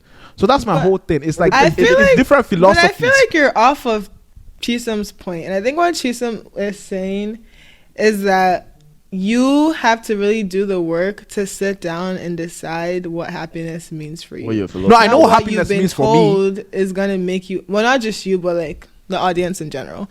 Not just what you've been told is gonna make you happy, but what like sit down, like really think about it, like what would really make you the reason why you don't that know. is wait. That's why you also analyze different points of views and different what do you call it, concepts of happiness, or what people view as happiness like when and it sacrifice. comes to you, it's that not is why I'm also defending views. It's your view. The only view that matters when it comes to your happiness is yours. It's what makes you happy. No, not but you what have makes your mom happy, not makes your dad happy. No, but when we're talking about the discussion of happiness, we have to be broad. Yeah, happiness is like, kind of if broad. I want, you can't individualize it too much. Yeah, if I want to talk about specifically my happiness, I'll tell you specifically what I view happiness as. But when I was talking about the 1%ers, that's why I was talking about the philosophy of why they're the 1% is because they love that shit. That's why I'm not saying that I'm in the bloody 1% of them. I don't fucking know. I'm not in the 1% of my. But didn't Peter say he wants to be in the 1%? Yeah, yes, but you can be in the you can be in the 1% and also have a balance of your family. You just said they struggle with balance. Yeah, they struggle with balance, but that struggle that you have to accept. So one thing you said, you know what I mean? One thing you said right before we go off course again was that you know what happiness means for you, and I call cap on that. The reason is because you can't even pinpoint one moment in your life where you're like happy. I have happy moments. Right, like, I don't have like that. It's kind of like you can't even pinpoint one moment in your life where you're just like, yo, like I remember that moment and like that was nice. You know, now I'm not saying that I'm not saying that right now you're not content. So I feel like going back to Aleye's first point, when you're talking about the state of happiness. I disagree with that. Wait, hold on. I disagree with that. Going back to Aleye's first point, when you're talking about the state of happiness, I think you're in that state of happiness, right? That's what I think. Obviously, I don't know. But I think you're in that state of happiness, right? But then when it now comes to like, okay, like the experience of happiness, when people are like, because I think when you're in a state of happiness, you're not like, I'm happy. You're just like, yeah, I'm okay. That's where you define it. And to me, that's like... But I would disagree. Does Peter think he's in a state of happiness? Because when we asked him, he said he's very bland. True, actually. That's actually what true. I mean by that's actually true, yeah. I could be wrong about Peter, are you happy? Am I happy? That's wild. So you know what happiness means to you, though, but you don't even know if you're happy. Am I happy? In the current trajectory I am. Not trajectory. Peter, as you are right now, sitting wherever you're sitting, are you happy? No. If you're talking about my current state, am I satisfied with my current state of my being? No. I want a family. Not satisfied. Are you happy? I mean, family what will is come. that is talking about. Am I happy where I am? You know what happiness means to you, so by your definition of happiness to yourself, are you happy? But my definition of happiness, right, is what I've stated. Having a family, you know, being on top of my field and stuff like that. So if you don't get there, you're not happy. I'm not happy. So Peter, you're not going to be happy until you get there. It's not as if I'm not going to be happy. It's like enjoying the journey. I'm enjoying the journey getting there. So are you happy? If that makes sense. Right now, if you're enjoying the journey, why are you not happy? I was like, if you're enjoying the journey, yes or no, my friend? It's not I'm not happy or I'm not sad. It's kind of like in between. Yeah, bland. Yeah, indifferent. Yes. But you will now become happy when you eventually marry. But actually, you won't be happy when you marry. You'll be happy when you have your kid. No, actually, you won't be happy when you have a kid. You'll be happy when you have 2 kids, because it's like it has to be kids. And that is right? comes to my point of the achievement culture of gaining happiness just purely from achievement is not sustainable. I agree with that. So I agree with that. Pizza, I agree with that. When are you going to be happy? But I think there's a base level of happiness though. So that's what are you on that base level? Are you at the base? No, I'm not at my base. Wow. What I consider my base level of happiness. I'm not at my base. So what's your base level of happiness? My base level of happiness is, like I said, having a family, being. What I said was, so you're pretty much not going to be base level happy until you get there. If I let me tell you something. Let me tell you the truth. If I don't have a family in my life, I don't think I'll ever be happy. All right. The reason why I said I'm like bland or indifferent to everything is because of being goal driven is kind of like really important to me. I'm happy in the state I am in my life. I'm happy that I have a brother. I'm happy that my sisters are doing well. I'm happy I'm able to provide for my family and stuff like that. But in terms of my true achievement of where I see myself and where I can find peace and balance, I think it's really important for my base level of happiness is having a family, having children, and being able to provide for them. I don't think, to me, being at this current state for the rest, it's like saying, like, am I happy? Am I happy being at so, this current we're not saying are you going to be happy when you're 80 if you remain at this same level for the rest of your life? That's not the question, bro.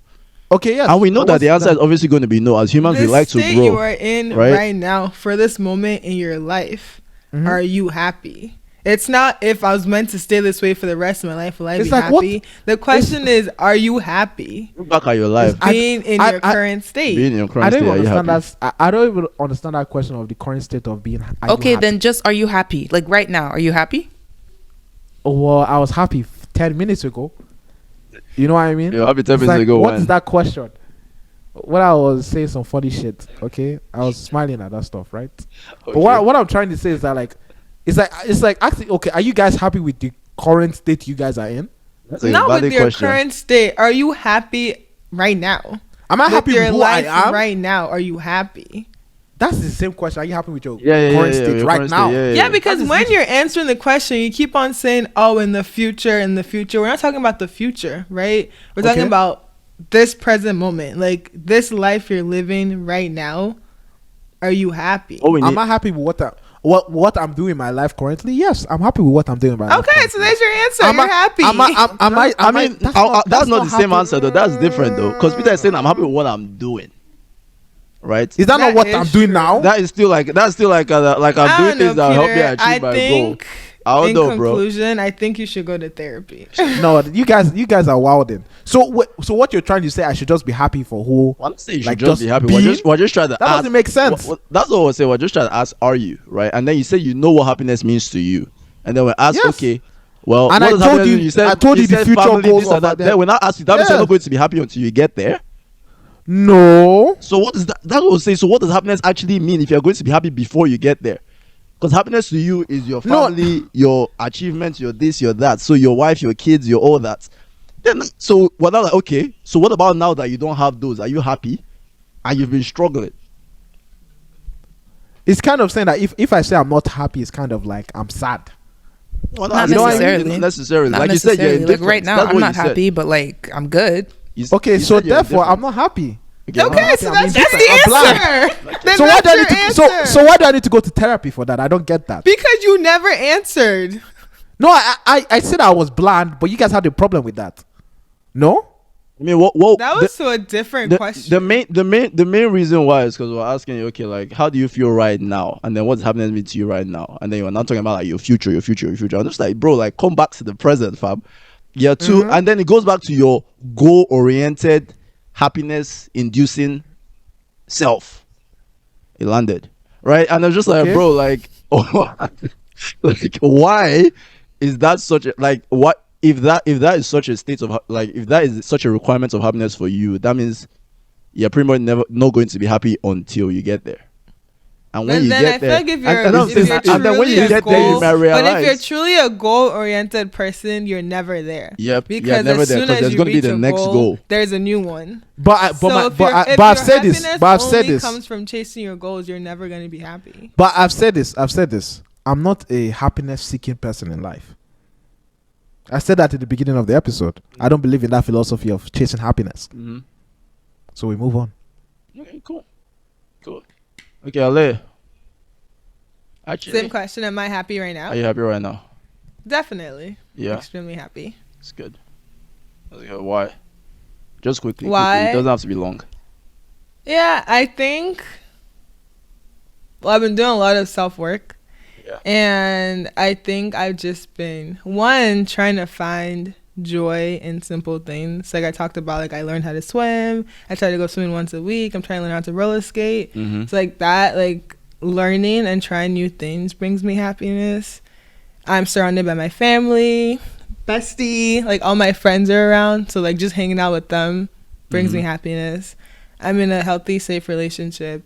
That also brings me happiness. That's good. I have a job that I like and I'm learning a lot from. So that also brings me happiness. I just feel like at this moment, like I'm surrounded by things that bring me happiness, and I'm also actively always seeking things to make myself happy. Okay. I was laughing because as she was listing everything she's happy about, I was just checking my own list. No. Damn, bro. So, Bole, are you happy or not? No. No? Why? Why not?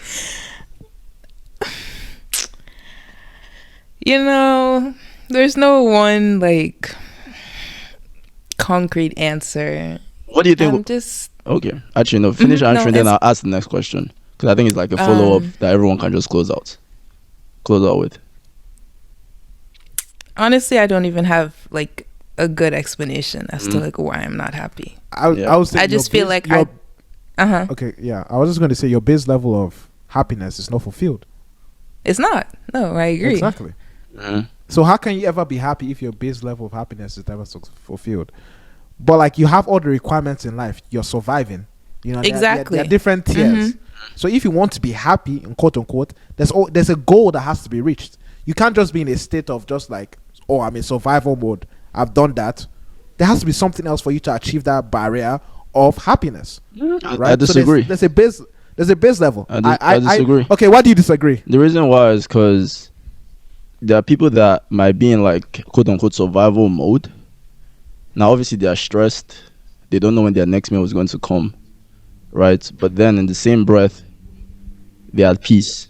They are comforted. They have family that cares for them, things like that. If you ask them are they happy, they'll tell you yes. Now obviously I don't know when my next meal is going to be, but I'm not worried about that, right? Because I know some people might even say God to provide for me, and that is what brings them happiness. You get what I'm saying? I'll say different life, different problems. Yeah, different strokes for different folks, right? But let's not even go into deep into that because that'll be another 30 minutes of back. You know what? I think we disagree on that point. Yeah. Disagree on that 30 minutes. Wait, but can I also say I feel like it goes back to what I've been saying throughout this podcast. And I think it's also because it's something I've been trying to work hard on. I've been working on for like the year since I left college. Because a little backstory, I feel like growing up, my parents always told me like, once you're done with school and you secure a job, that's going to be your peak happiness. Yep. Right? Like that's when you made it in life. And got my bachelor's, got my master's, got my job, and I was like, that's it. What's next? That's it. Like, it's like, oh, what's next? What's next? Yep. Like what? Because I feel like everything I've done up to that point was my source of happiness. Once I got there, I was like, I've been like, when we get there, when we like, find a job, when we're making this money. Yeah. I think true happiness comes from people, not from. But it can also come for things. But I think most people get true happiness from the people that they interact with. But I think that goes back to my poems. I feel like you need to be an active participant in finding your happiness, right? So but what does that mean, though? If you give me a second, I will tell you. So I feel like that means seeking out things that make you happy, both big and small, but also finding happiness in things that you already have. No, this is honestly. This was honestly going to be my next question, right? Like, how do you? So now, it's like, how do you now? like Where do we go from here with the happiness? But I think Ale is answering it. yeah, so I feel like seeking out happiness in things that you already have. So like common things like, oh, like hanging out with my friends, right? If I enjoy that, if like hanging out with my friends brings me happiness, then I'm gonna do it more because I want to increase the happiness in my life. But right? the question the question now be like discerning. Kind of goes back to the beginning. Is this short term or is this long term?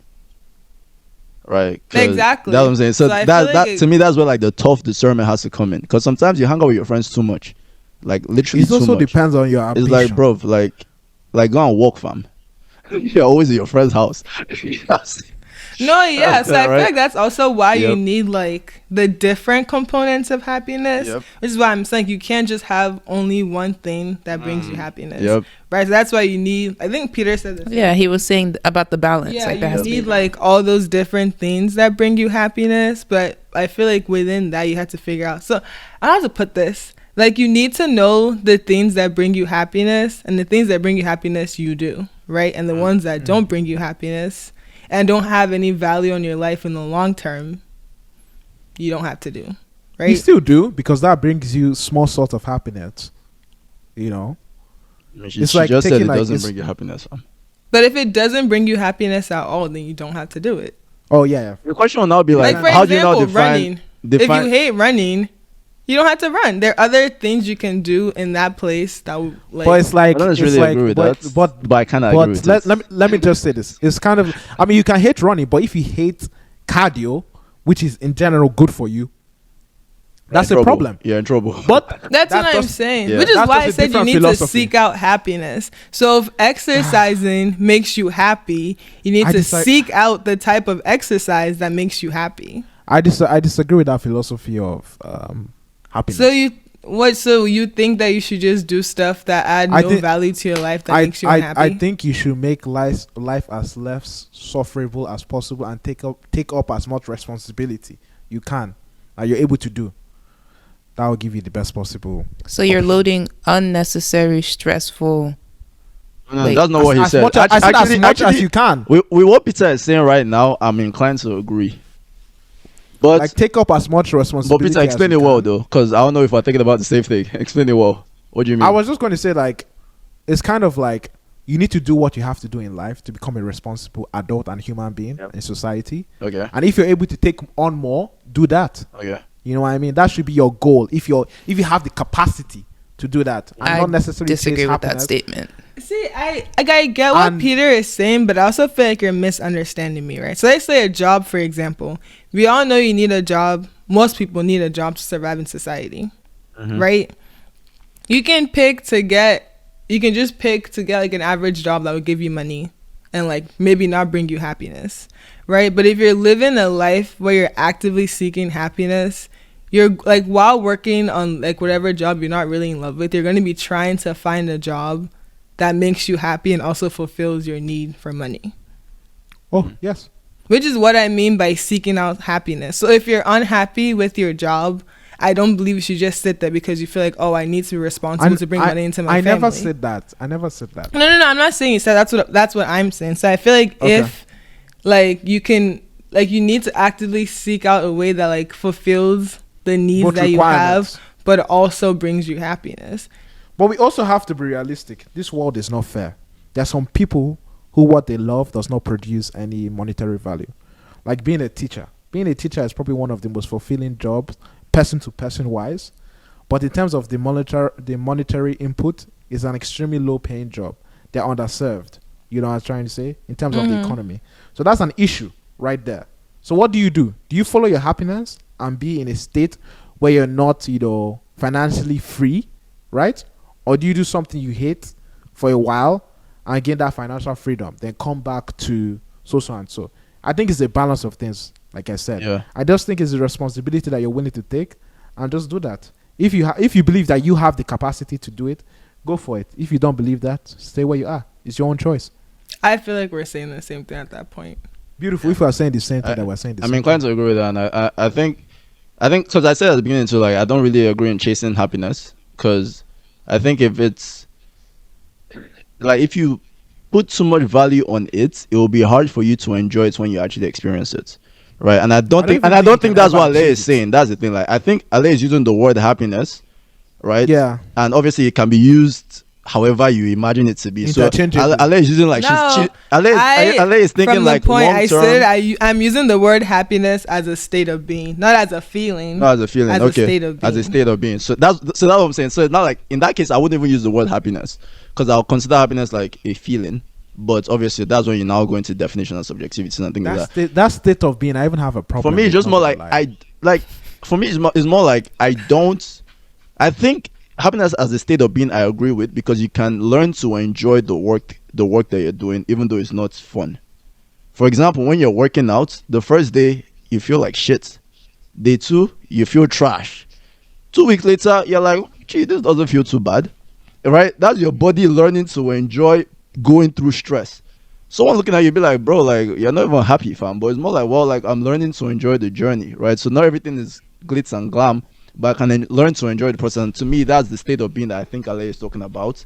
But in a sense, if it's truly making you miserable, to me, that's where it's like, okay, you need to reevaluate, right? So I'm not necessarily saying chase happiness or seek the feeling, but it's more like if this thing truly makes you miserable, though, I think you should reassess it. If it doesn't make you miserable, if it's like I can live with this, right? Then to me, it's now more like, okay, how can you now learn to either change that situation? I think in life you need to do some things that are miserable, though. Sometimes, yeah, like working out is miserable if you think about it in the short term. No. In the short term, it's miserable. You feel sore. The next day, you cannot even walk. You're just like, bro, what the hell is this? You know. But then in the long term, you're like, it wasn't really miserable. I guess I just had to get through that phase. So one thing that I've learned, even thinking about it, is more like good things.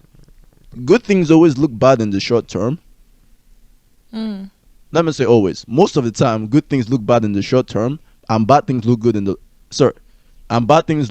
short term. Right? So like that quick McDonald's that you want to eat, that looks good, but in the long term, you're like, I feel like shit.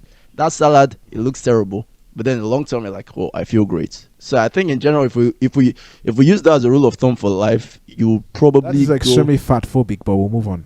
I didn't mention any fat person there. That was all Peter, fam.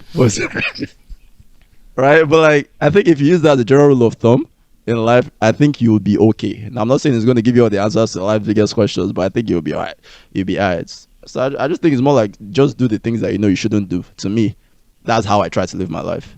But that's based on your criteria. This is my criteria, right? Like obviously, I'm not saying this as a factual statement, right? But when I say do things that you know you shouldn't do, it's more like if I know I should be at work, I can't sit down watching Netflix because I want to be happy.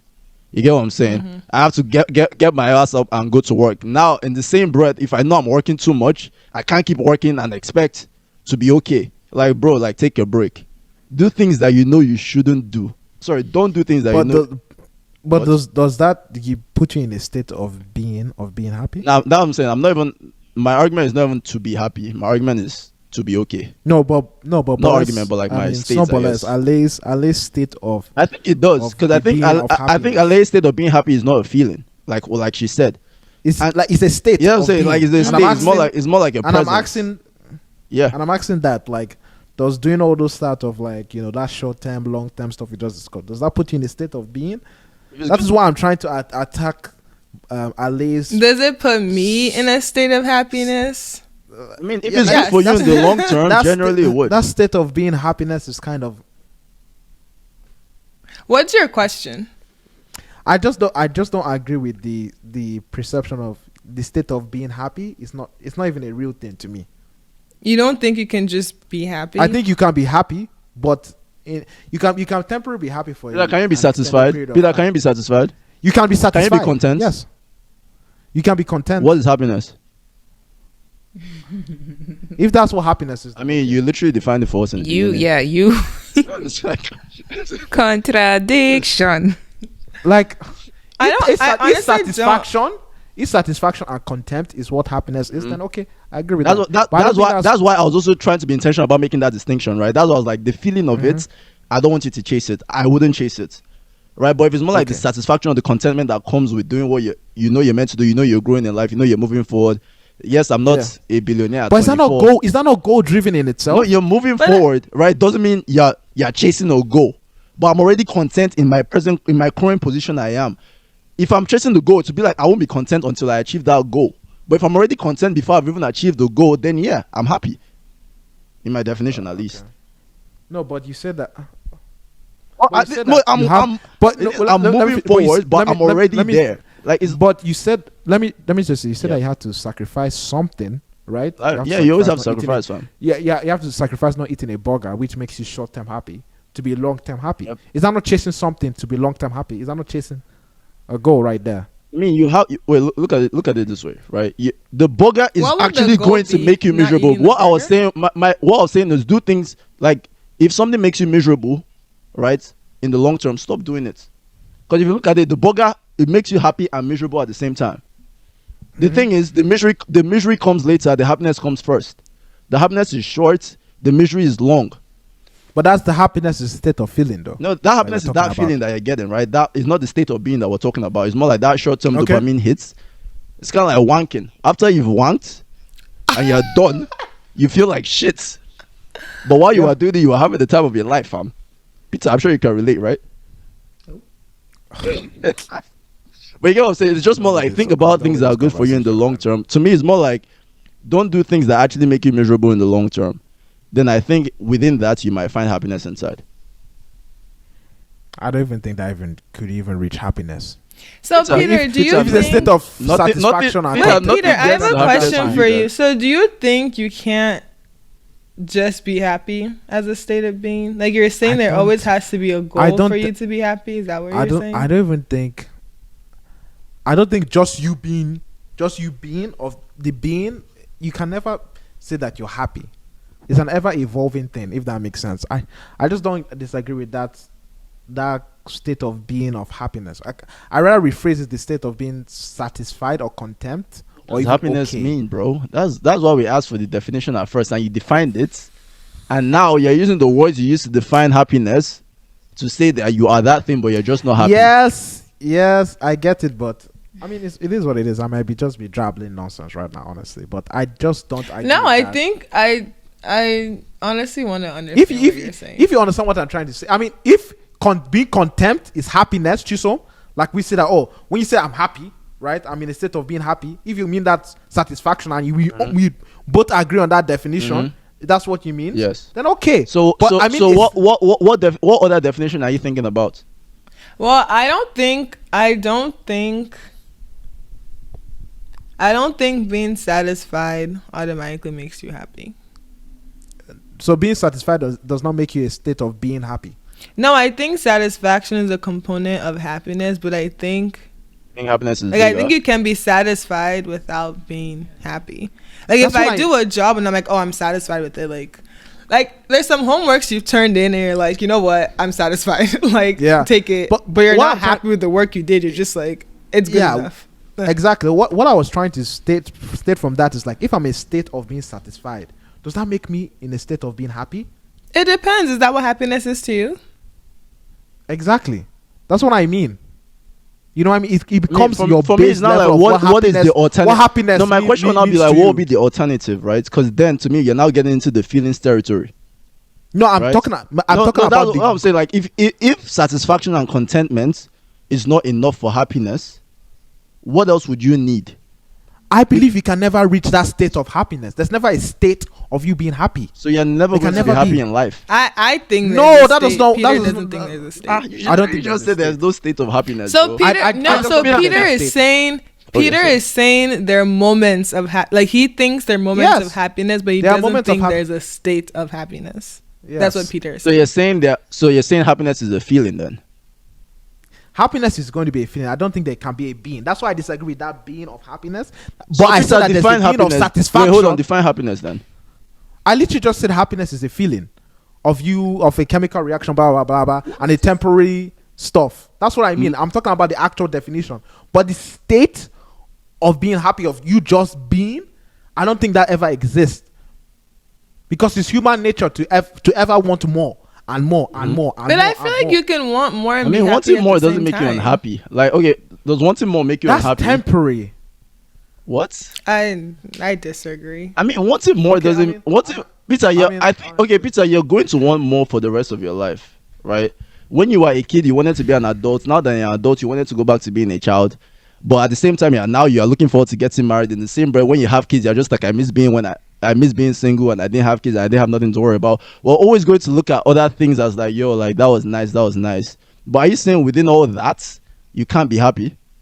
Yes, that's what Peter is saying. I say you can be happy moments of those times. Yeah. But you can also be satisfied. See, I feel like at this point, we're trying to change Peter's mind, which I don't think is the point of this discussion. I feel like Peter, for me, what I was trying to get at was Peter's like thoughts clearly. And I understand what you're saying. You're saying to you, there are moments of happiness, but happiness isn't a state. Yes, and when Chisom was giving that definition of happiness, was say that, in the long-term happiness, right? For your long-term happiness, that state of happiness, you don't want to eat burger, you don't want to eat this, you don't want to eat that. Remember I used misery, actually. I didn't really use happiness. Okay, remember what I said? Like that's what I was like. I don't really believe in. But you use misery and happiness interchangeably. Remember, I said. Wait, hold on, Peter. Let me actually say what I said. What I said was, I don't believe in actually chasing happiness, right? I believe in doing things that don't, like, I believe in reducing the number of things that make you miserable. That's what I believe in. So if you can do that, would you find happiness within that? I don't know. Maybe I agree with that. But if you can focus on reducing, so that's why I use the example of by burger, right? That's why I also don't like the happiness, because short term it could make you happy, but long term it will make you miserable. It will. That's my whole point. So I'm not like, okay. And let me ask this question. So even if you now do the short term misery of not eating the salad and eating the stuff like that, okay, you've achieved, not that short term misery, but that long term goal. Are you sure that will even make you happy? That's a question to ask. Just like being fit, hold on. It's like okay, let's say that I want to be extremely fit. That's one of my goals. Yes. Or like that's supposed to. The thing you're thinking about this as a specific goal, right? But it is a goal. I'm not thinking about it as a specific goal. That's why the state of being is a problem. Peter, being healthy. Peter, being healthy doesn't mean you're sexy. Right? No, that's not what I'm talking about. So for me, it's just more like, if you're healthy, you're probably in a good state to actually consider being happy. If you're unhealthy, it's hard for me to be like, okay, or like, you're going to be happy. Obviously, you can still be happy even when you're unhealth. I mean, honestly, right? I think you can. I think we're going to agree to disagree, and there's really no more. Let's do that. Because I feel like we said it from the beginning. Happiness is subjective, based on person. And it's fine to have different definitions of happiness. The goal is just to make sure that what you're doing and what you're planning on doing is going to make you happy. But what I will say, I don't think you should even chase that. What I will say is, if you're chasing the feeling, sorry, what I would say, just to close this out, because look, my video just ended. But what I would say is, if you're chasing the feeling, I don't know for sure, but I'm fairly certain that you're not going to be happy in the end. I agree 100%. That's what I would say. But then again, I don't know for sure. But I also want to rephrase my entire thing on record from start to finish. Throughout this podcast, I've always said, and I'm saying, for me, when I'm constructing my life, I'm chasing, or I'm making my life in such a way where I feel happiness as a state of being and not happiness as a feeling. Yep. And in everything I do, I try to find happiness in things that already exist around me. And then I also try to seek out things, people, activities that will also increase my happiness level. I still have a problem. That's fine, because so I have a problem that's with that. Fine. You're not gonna agree with it. No, it's not. I still think she's even still chasing happiness in general. Not chasing. Aleye is a proponent of chasing happiness. Chasing happiness as the feeling. I'm chasing happiness as the state, not happiness as the feeling. The feeling. If I was chasing happiness as the feeling, I would probably like days that I don't feel like working, I wouldn't work. Yep. Right? Days that I don't feel like being in the US, I would book a flight and go somewhere else. Yeah. Right? But since I'm chasing, it's not in self goal oriented in its facts. What's the goal? But the fact that you're not eating, you're not doing this thing, you're not doing that, right? You're trying to prevent something. You're trying to do something and go in a specific direction? Yes or no? Are you trying to define goal? Because I'm so confused about what goal has to do with what Aleye was saying. Aleye was saying if she doesn't feel happy, then she like if she like I don't feel like going to work, I'll stay home. I don't feel like being in America, I'll book a flight immediately, regardless of how much it's going to cost me. She's saying that is the state of happiness. I'm saying those things are making you chase the feeling of happiness. Okay, so those are chasing it. So what is the state of happiness then to you? I didn't. I really listed out like 5 different things that you asked. Can you just give me one of each? So for me, I said I feel like I'm in a state of happiness now, right? Because I have a job that I like, that I feel like I'm learning from. Doesn't mean every single day I go in, I'm happy. But overall, I enjoy the work I'm doing. I'm enjoying the learning process, right? I have friends around me that I enjoy hanging out with and I get to see often. I have a healthy, stable relationship with a partner that I really love, right? And I'm surrounded by my family who I can always lean on. Those things combined keep me in a state of happiness. But that's a base level of, or even you can even call it a top level of happiness. That is your state right there. Those are a list of things, right? So if you didn't have any of those things, if you didn't have a relationship, if you didn't have your friends, right? Would that remove you of the state of happiness? Maybe temporarily. Yes, because I wouldn't like the life that I'm living. Beautiful. That is all I'm saying. So there's never really a state of happiness. You're chasing something, right? But you have achieved that in your life. What? No, but you have achieved that in your life. I didn't say I didn't achieve having a family. That's not an achievement. You achieved having a good relationship. No, wait. You achieved having a good relationship with your family. You achieved having a good job. You achieved having a boyfriend. And you have so you're saying all those things were goals of hers? Is that what you're trying to say? That's what you're trying to say? Yes, they were goals of hers. 400%. Okay, but before I had and that's why she's in a state of happiness. No. Because before I had a good job, I was still happy. You are still happy? Yes. You are in a state of happiness? Yes. Okay.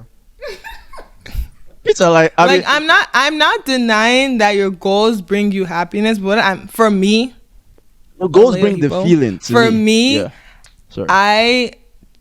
for me, my happiness isn't solely based on goals. So yes, achieving my goals are going to add to my current happiness level, but I'm still happy. Before I had a good job, I was still happy. Before I had a boyfriend, I was still happy. Does that make sense? I still have that problem with the state of being, because if you strip everything out, would you still be happy? No, if I had no friends, no family, no job, what else did I list? So that's what I'm trying to say, that there's a at that point you're taking away everything that means something to her. Exactly. So why would I be happy? I'm just saying, and that's when you're going to an extreme. Peter, you're using an extreme to prove a point, and that is false. You can't be like, if you take every single thing that I listed that makes you happy away, would you be? It's like, bro, obviously, like, what do you expect the answer to be, right? And then I cannot add as well, like, okay, if Aleye achieves every single goal in her life, right? Like, she has family, friends, money, all the money in the world, would she be happy? Obviously, that's all be yes. I'll say this once again. There is a baseline of happiness, which is the state, and that is my own philosophy. You can call it state, you can call it so. You can go inside or outside that state, or whatever you call it. That's why I say it's temporary. It's temporary, and that base level of happiness can also shift. You know what I mean? Because Aleye, God forbid, let's say you cannot have children, right? Would you technically be happy with your state of being if you found out you cannot have children? I think it will adjust. How are you gonna ask me? Don't let me answer. Okay. No, I'm just asking a rhetorical question. I think, God forbid, if my enemy found out they couldn't have children, I think in that moment, obviously, you wouldn't be happy. But I don't think forever I wouldn't be happy. I wouldn't be happy because my enemy found out they couldn't have kids. No, she's saying like you're not going to be in that current situation forever, and that's also when it's kind of like, so if you don't achieve your goals, are you saying you're going to be unhappy for the rest of your life? No. And then to you, the answer is yes. That's why. No, I never said unhappy. I never said unhappy. What do you guys want? I never said unhappy. If you don't achieve your goals, you're not going to be unhappy. So if you don't, Peter, you're saying if you don't achieve your goals, you're going to be indifferent. I think that you can be indifferent. Are you going to be indifferent? If I don't achieve my goals? Yes. 100%. You'll be indifferent. yes, I might be unhappy temporarily, but to the long term, it shouldn't really affect my life like that because I did achieve one goal, right? It's not going to be. I mean, I can be unhappy temporarily. I don't understand this guy.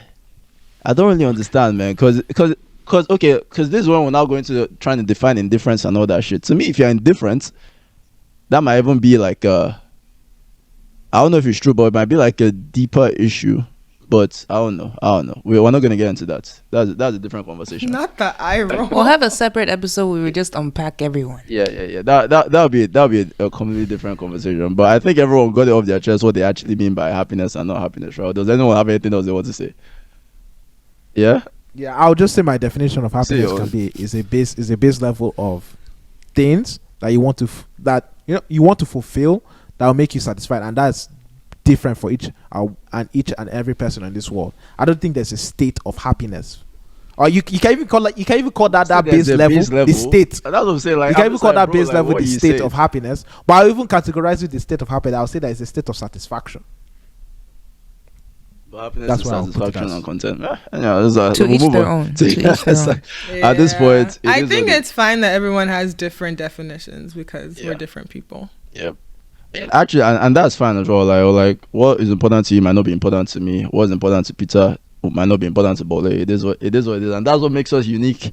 That's what makes us different, and that's what makes 2 hours of arguing. This very colorful. Honestly, I wasn't arguing half the time. Peter was the one that was arguing. 90% of that time arguing. You were arguing with yourself. Your brain was arguing with you, or your heart was arguing with your brain. I don't know how to phrase that. That's why you had a headache. Like me, I'm honestly fine. The only thing that's pissing me off is just like, bro, like Peter, I don't know if you're slowing down. I think your brain is running too fast.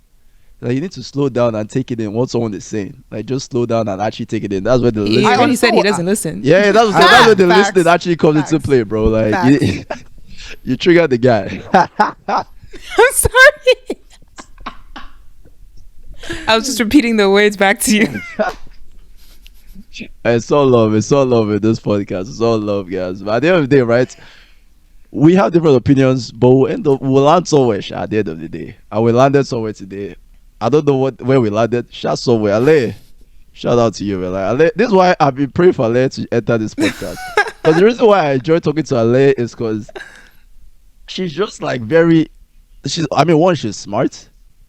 And then 2, she actually thinks about things deeply, and she will call you out if you are seeing any logical fallacies. And then 3, she doesn't mind you calling her out as well. And I really appreciate that, so it's always like a good time. She never gets like, you never like, me and her will shout at each other, but it's never from a place of like, oh, like I don't like this girl. Just more like when Nigerian people argue, it just is what it is.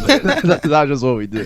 You get what I'm saying? But shout out to you for joining us today. You really blessed us, and I hope that you'll be able to come on future episodes. Obviously, we'll pick wholesome topics for you because I know you have a style. You have a link. Yeah, I like to keep my personal life separate from the internet.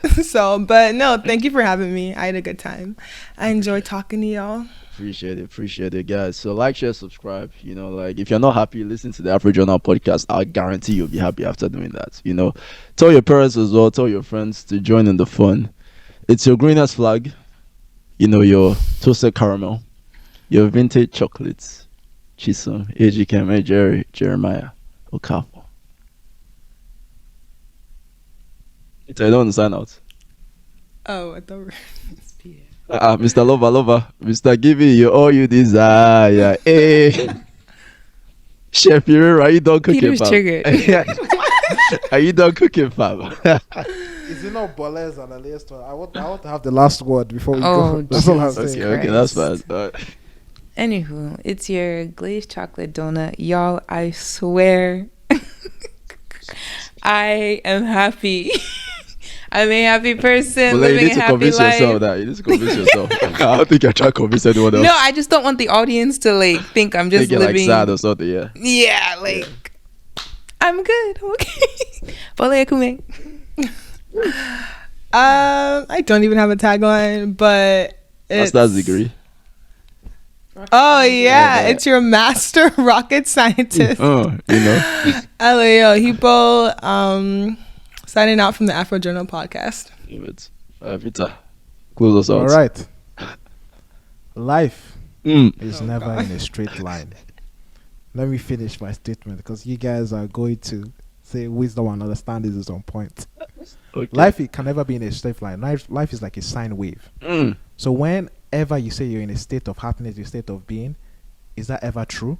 If your life goes up and down, if that makes sense. I think there's a level of satisfaction that you can reach, but a state of happiness where you're, if you want to consider happiness as a state of satisfaction, then we're basically agreeing on this. So that's the feeling you're describing. That's the feeling. Yes. You're describing the feeling, yes. And we don't believe in the feeling.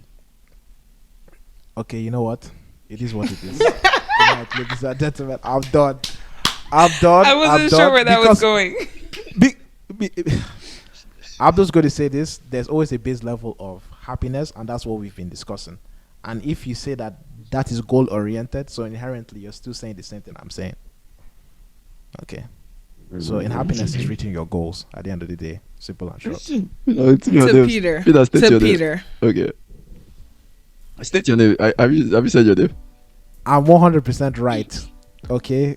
10,000. Yeah, you're trying to convince yourself at this point. Peter Eketiki Achibus Aliogo Jr. And I know what, and if people who go through this podcast, honestly, God bless you, but you understand my logic of where I was coming from of all this, of going from the goals to the state and saying the being.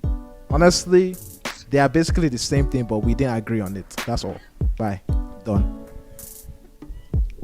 Thank you all for listening if you made it this far. And we out!